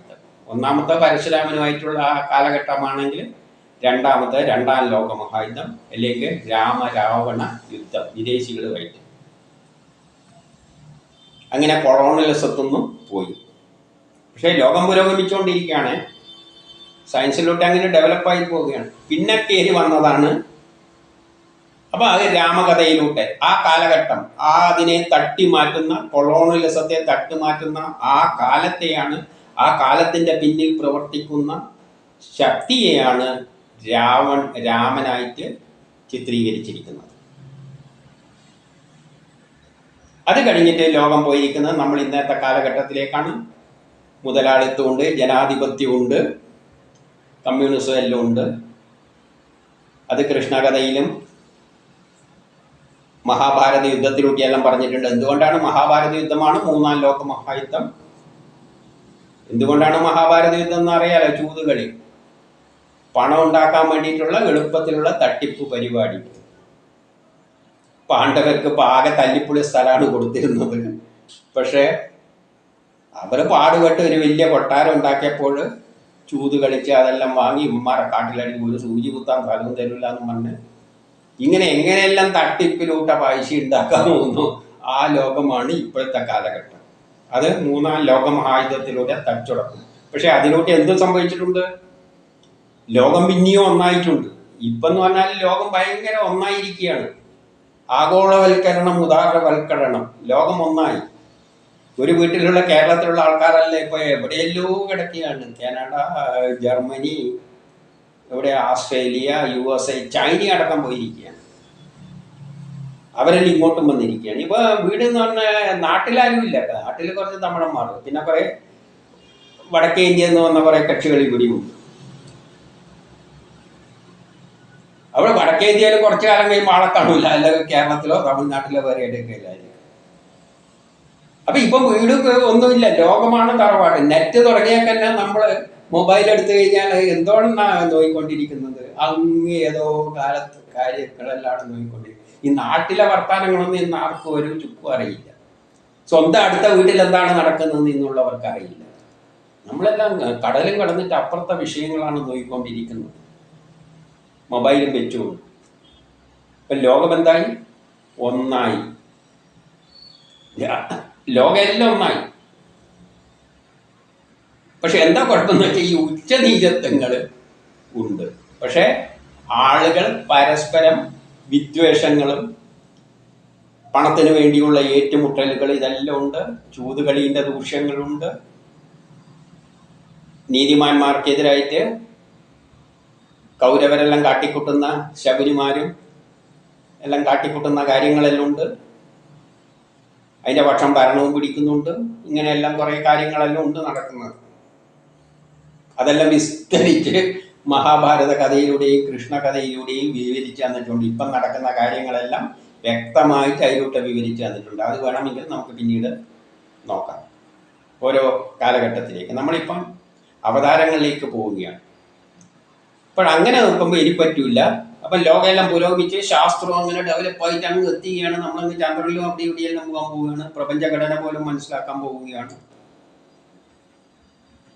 ഇനിയിപ്പം വേണ്ടത് എന്താണെന്ന് വെച്ചാൽ എല്ലാവരും ഒരു കുടുംബത്തിലെ അംഗമാക്കണം. ലോകം മുഴുവൻ.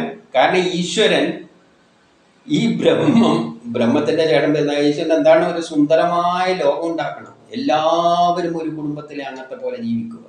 എല്ലാ ജ്ഞാനവും തികഞ്ഞുകൊണ്ട്. ഒരു കുടുംബത്തിലെ അംഗം എന്ന് പറഞ്ഞാൽ ജാതിയില്ല, മതമില്ല, എല്ലാവരും സുഖമായിട്ട് വസിക്കുക, അവിടെ ഉച്ചനീചത്വങ്ങളും ഒന്നുമില്ലാതെ ഒരു ജനം ഉണ്ടാക്കിയാണ് ബ്രഹ്മത്തിൻ്റെ ലക്ഷ്യം. ഇതെല്ലാം ആർക്ക് വേണ്ടി ചെയ്യുന്നതെന്ന് വെച്ചാൽ നമുക്ക് വേണ്ടി തന്നെയാണ്, കഷ്ടപ്പെടുത്തുന്നതും നമ്മളെ കൊണ്ട് തന്നെയാണ്. ഇതെല്ലാം വല്ല ദോഷമുണ്ടെങ്കിൽ അനുഭവിക്കുന്നതും നമ്മൾ തന്നെയാണ്. ആ ശക്തിക്ക് ഒരു താല്പര്യം, ആ ഒരു സിസ്റ്റം പ്ലാന്, പരമാത്മാവ് എന്നൊരു പ്ലാൻ ഉണ്ടാക്കി വെച്ചിട്ട് അതിലൂടെ കാട്ടിക്കൂട്ടിയാണ് ഇതത്രയും നമ്മളെ കൊണ്ട് എല്ലാം ചെയ്തിട്ട്. പക്ഷെ ആർക്ക് വേണ്ടിയാണെന്ന് ചോദിച്ചാൽ നമുക്ക് വേണ്ടിയാണ്. അതിന് ഇനിയൊന്നും ആവശ്യമൊന്നുമില്ല. നമ്മളിനി ഒന്ന് വിചാരിച്ചാൽ അതിന് ഊരാനും പറ്റൂല. നമ്മളിത് ചെയ്യാൻ ബാധ്യസ്ഥരാണ്, ചെയ്തേ പറ്റൂ. ആ പ്ലാനിൽ എഴുതി വെച്ചിരിക്കുന്ന മാതിരി നമ്മളെ സൃഷ്ടിച്ചിട്ടുണ്ട്, നമ്മളെ കൊണ്ട് എന്താ ചെയ്യിപ്പിക്കണം എന്നല്ല പ്ലാനിൽ എഴുതി വെച്ചിട്ടുണ്ട്. പരമാത്മാവെന്ന പ്ലാനിൽ അതിനാണ് ഓരോ സമയത്ത് ജനിപ്പിക്കുന്നത്. അപ്പൊ ഇനിയിപ്പോൾ ഏതിലേക്ക് എത്തണം? ഇവിടെ ചൂഷണമെല്ലാം ഉണ്ട്. ഇതെല്ലാം ഇല്ലാതാക്കുന്ന ഒരു മഹാഭാരത യുദ്ധം, ചൂതുകളിക്കെതിരായിട്ടുള്ളൊരു മഹാഭാരത യുദ്ധം നടക്കണം. അതാണ് മൂന്നാം ലോകമഹായുദ്ധം. അതിൻ്റെ പടിവാതിക്കൽ നമ്മളിന്ന്, പടിവാതിക്കലല്ല, അതിനകത്ത് കയറി ചവിട്ടി നിൽക്കുകയാണെന്ന് തന്നെയാണ് നോക്കേണ്ടത്. എല്ലാം സ്വയം തീരുമാനിച്ചാൽ മതി. കേൾക്കുന്നവർക്ക് വിട്ടുകൊടുക്കുകയാണ്. അതിലൂടെ നമ്മൾ എത്തിച്ചേരാൻ പോകുന്നത് സുന്ദരമായ ഒരു ലോകത്തിലേക്കാണ്. എത്ര ആൾ ബാക്കിയാവുന്നൊന്നും പറയാൻ പറ്റില്ല. അത് ലോകമഹായുദ്ധം കഴിയുമ്പോഴേ അറിയാൻ പറ്റുള്ളൂ. പക്ഷെ അന്ന് ലോകം എന്തായിരിക്കും? ലോകം ഒരൊറ്റ ഗവൺമെൻറ് കീഴിലായിരിക്കും. ലോകമേ തറവാണ്. എല്ലാവരും ഒരു കുടുംബത്തിലെ അങ്ങനത്തെ. ഇപ്പോൾ ഒരു കുടുംബമാരി തന്നെയാണുള്ളത്. ലോകം മുഴുവൻ എത്തിക്കഴിഞ്ഞല്ലോ. ഇനി ഒരു കുടുംബമായാൽ മതി.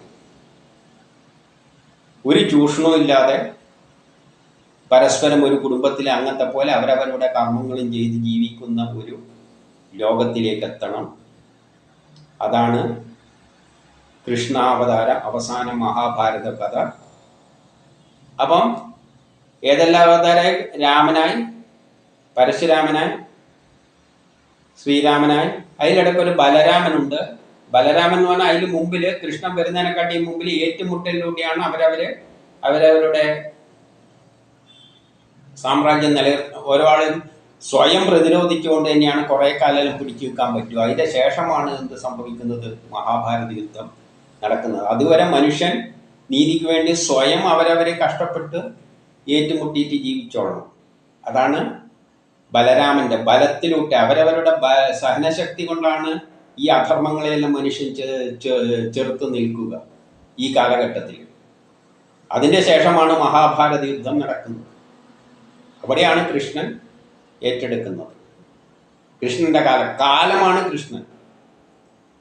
ഞാൻ കാലമാകുന്നു എന്ന് പറഞ്ഞുകൊണ്ട് തന്നെയാണ് തുടങ്ങുന്നത്. അപ്പം കൃഷ്ണൻ എന്ത് ചെയ്യും? ഈ മൂന്നാം ലോകമഹായുദ്ധത്തിലൂടെ കുറച്ചു പേരെ ബാക്കിയാവുള്ളൂ. അധർമ്മികളെല്ലാം നശിക്കും. ഇത് നല്ലൊരു ജനമുണ്ടാകും. ആ ജനത്തിനെയാണ് യാദവ കുലം എന്ന് പറഞ്ഞിരിക്കുന്നത്. എല്ലാവരും ഒരു കുടുംബത്തിൽ അന്നത്തെ പോലെ സമത്വം, എല്ലാം ജ്ഞാനവും തികഞ്ഞുകൊണ്ട് ജീവിക്കുന്ന ഒരു യാദവ വംശം ഉണ്ടാകും. അതാണ് വസുദേവ കുടുംബം. എല്ലാവരും തുല്യമായിരിക്കും.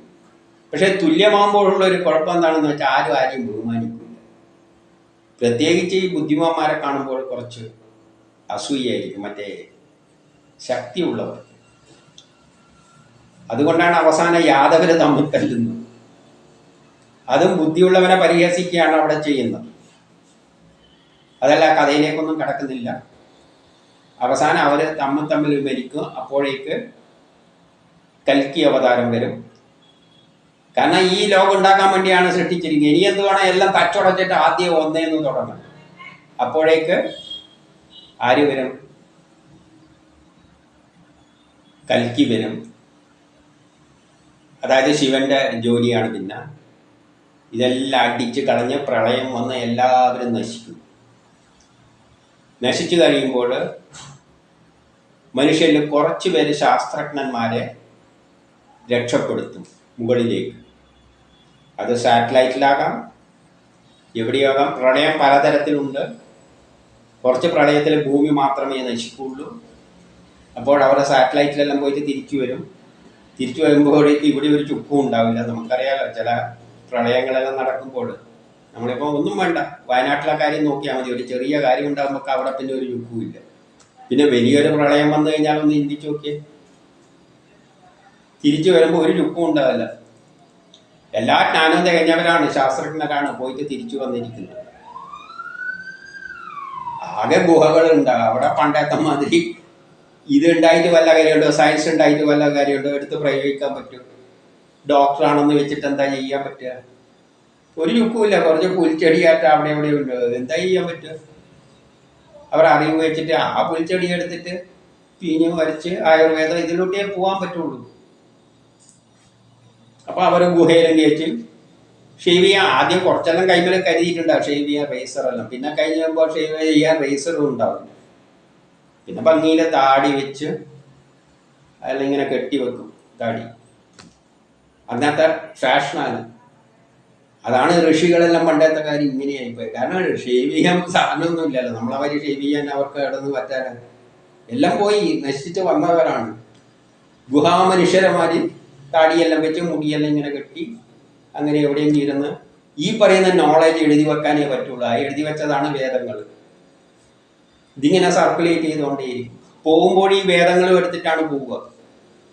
കാരണം നോളേജാണ് കൊണ്ടുപോകാൻ പറ്റുള്ളൂ, ഇതുവരെ നേടിയ നോളേജ്. അപ്പോൾ ശാസ്ത്രജ്ഞന്മാരും അതുകൊണ്ടാണ് ശാസ്ത്രജ്ഞന്മാരെ കയറ്റി വിടുന്നത്. നല്ല ആരോഗ്യമുള്ളവർ എല്ലാവരെയും കൊണ്ടുപോകാൻ പറ്റൂല. ബാക്കിയെല്ലാം ഇവിടെ കിടന്ന് മരിക്കണം. അതിനാണ് അവിടെ സാറ്റലൈറ്റ് ഉണ്ടാക്കി വെച്ചിരിക്കുന്നത്. അപ്പം അവിടെയെല്ലാം പോയി തിരിച്ചു വന്നു കഴിഞ്ഞാൽ അവർ പണ്ടത്തെ പ്രാകൃത മനുഷ്യൻ ഒന്നേന്ന് തുടങ്ങണം. ഈ പറഞ്ഞ സയൻസ് ഒന്നും ചെയ്യാൻ പറ്റില്ല. പിന്നെ ഇങ്ങനെ എഴുതി വെക്കും പുസ്തകത്തിൽ. ഗുഹയിൽ ഇരുന്നു കൊണ്ട് എഴുതി വെച്ച് ഭാവി തലമുറക്കും കൈമാറിയിട്ട് അവരെ പോകും. അങ്ങനെ വേദങ്ങൾ ഇങ്ങനെ സർക്കുലേറ്റ് ചെയ്യും, ഒന്നേന്ന് തുടങ്ങും. ഇങ്ങനെ കുറേ സൈക്കിൾ കടന്നതിൻ്റെ ശേഷം പിന്നെ ഒരു പ്രളയം കൊണ്ട് ഈ സൂര്യനടക്കം കത്തി നശിച്ചു പോകുന്ന ഒരു സിസ്റ്റം. അതാണ് നമ്മൾ ആകാശത്ത് കാണുന്ന നക്ഷത്രങ്ങൾ അപ്രത്യക്ഷമാകുന്നത്, ബ്ലാക്ക് ഹോൾ. അതും അപ്രത്യക്ഷമായതിനു ശേഷം പിന്നെ അവിടെ നിന്ന് ഒന്നേന്ന് തുടങ്ങും. ഇതേമാതിരി പ്ലാൻ അനുസരിച്ച് നമ്മൾ ഇതുവരെ എന്താണോ പറഞ്ഞത് അതേ ക്രമത്തിൽ ഓരോ നക്ഷത്രത്തിൽ നിന്ന് കത്തിയെരിഞ്ഞില്ലാതായി കഴിഞ്ഞാൽ പിന്നെ ഇതേമാതിരി തുടങ്ങേണ്ടി വരും. അപ്പം ആദ്യം ഒന്നേന്ന് ഇലക്ട്രോണിൽ തുടങ്ങിയിട്ട് വരേണ്ടി വരും, തരംഗം തുടങ്ങിയിട്ട് വരേണ്ടി വരും. അല്ല ചെറിയ പ്രളയമാണെങ്കിൽ തിരിച്ചു വന്നിട്ട് ആ മനുഷ്യരിലൂട്ട ഈ 4 യുഗങ്ങൾ പോയാൽ കൃതയും ബാക്കിയൊന്നും വേണ്ട. കാരണം ഭൂമിയെല്ലാം ഇവിടെ കിടക്കുകയാണല്ലോ. അപ്പം പ്രളയം പലതരത്തിലുണ്ട്. അവസാനം ഈ പ്രപഞ്ചം 14 ലോകങ്ങളും കത്തിയെരിഞ്ഞിട്ട് ബ്രഹ്മത്തിൽ പോകുന്ന ഒരു പരിപാടിയുണ്ട്. അതാണ് മഹാപ്രളയം, അവസാനം ലോകം മുഴുവൻ. അതെല്ലാം ഒരു പീരീഡ് വെച്ചിട്ട് ടൈം വെച്ചിട്ട് പ്ലാൻ ചെയ്ത് വെച്ചിരിക്കാറ് ബ്രഹ്മം പരമാത്മാവിലൂടെ. അതെല്ലാം വേദത്തിൽ എഴുതി വെച്ചിരിക്കുന്നത്. അപ്പോൾ പ്രപഞ്ചം മുഴുവൻ കത്തിയെരിഞ്ഞെങ്കില്ലാതെയാവും. നമ്മൾ ബ്ലാക്ക് ഹോൾ കാണുന്ന മാതിരിയായിരിക്കും പ്രപഞ്ചത്തിന്റെ അവസ്ഥ. ഒന്നുമില്ല, ശൂന്യം, ബ്രഹ്മം മാത്രം. പിന്നെ അങ്ങനെ കുറേ കാലം ഇരിക്കും. മന്വന്തരങ്ങൾ കഴിയുമ്പോഴാണ് ഇത് സംഭവിക്കുന്നത്. പിന്നെ ഒന്നേന്ന് ഈ പറഞ്ഞതെല്ലാം ഇതുവരെ എന്താണോ പറഞ്ഞത്, ആദ്യത്തെ പരമാത്മാവുണ്ടായി ഒരു പ്ലാൻ ഉണ്ടായി എന്ന് തുടങ്ങിയിട്ട് പറഞ്ഞല്ലോ, അതെല്ലാം അതേ ഉണ്ടാകും. ഇങ്ങനെ ഈ സൈക്ലിക്ക് തുടർന്നുകൊണ്ടേ പോകും. ഇപ്പോഴും നമ്മൾ ബ്രഹ്മം തൊട്ട് കൂട്ടൽ ഇവിടെ നിർത്തുകയാണ്. ചുരുക്കി പറഞ്ഞു കഴിഞ്ഞു. ഇനി നമ്മൾ ഇതിലും കുറേ കഥകൾ, ഈ ആറ്റത്തിൻ്റെ ഘടന, ഇതിൻ്റെ അകത്തുള്ള ചെറിയ ചെറിയ കാര്യങ്ങളെല്ലാം കഥയിലൂടെ വളരെയധികം വിസ്തരിച്ച് പറഞ്ഞിട്ടുണ്ട്. അതൊന്നും പറയാനിവിടെ പറഞ്ഞു കഴിഞ്ഞാൽ പിന്നെ ഈ കഥ ഇങ്ങനെ പോകാൻ പറ്റില്ല. അതുകൊണ്ട് തൽക്കാലം ഇതിവിടെ വേദപഠന ക്ലാസ് ഇവിടെ അവസാനിപ്പിക്കുകയാണ്. ആ കഥകളെല്ലാം വരുമ്പോൾ എപ്പോഴെങ്കിലും പറയേണ്ട സാഹചര്യം വരുമ്പോൾ ഇതിൻ്റെ തുടർച്ചയായിട്ട് പിന്നെ അന്നിടാം. ഇനി നമ്മൾ വേദത്തിലേക്ക്, ഋഗ്വേദത്തിലേക്ക് കടക്കുകയാണ്. അടുത്ത ക്ലാസ് മുതൽ ഋഗ്വേദ പഠനം ആദ്യം മുതൽ തുടങ്ങിയാണ്. ഈ ക്ലാസ്സിൻ്റെ ഗുണം എന്താണെന്ന് വെച്ച് കഴിഞ്ഞാൽ നമുക്ക് ഏകദേശം പ്രപഞ്ചഘടനയെ പറ്റിയൊരു ജ്ഞാനം നേടിയിട്ടുണ്ട്. അതുമാത്രമല്ല വേദത്തിലെ ദേവതകളെയെല്ലാം നമ്മൾ മനസ്സിലാക്കി കുറേ. ഇന്ദ്രൻ ആരാണെന്നും, ബ്രഹ്മാവ്, വിഷ്ണു, മഹേശ്വരൻ, ബ്രഹ്മം എന്താണ്, പരമാത്മാവ് എന്താണ്, ഇതെല്ലാം നമ്മൾ മനസ്സിലാക്കിയിട്ടുണ്ട്. ഇതെല്ലാം മനസ്സിലാക്കിയതിൻ്റെ ശേഷം മാത്രമേ ഋഗ്വേദത്തിൽ കടന്നിട്ട് കാര്യമുള്ളൂ. അതുകൊണ്ടാണ് ഇതാദ്യം തുടങ്ങിയത്. ഇനി നമ്മൾ ഋഗ്വേദം 1 തന്നെ തുടങ്ങാൻ പോവുകയാണ്. ഋഗ്വേദം ആദ്യത്തെ സൂക്തം മുതൽ വഴിക്ക്. ഇപ്പം നമ്മൾ അഥർവവേദം വഴിക്ക് പോകുന്നുണ്ട്, ഉപനിഷത്തുകളും വഴിക്ക് പോകുന്നുണ്ട്. ഇനി ഋഗ്വേദം ഒന്നിന്ന് തുടങ്ങാൻ പോകുന്നു.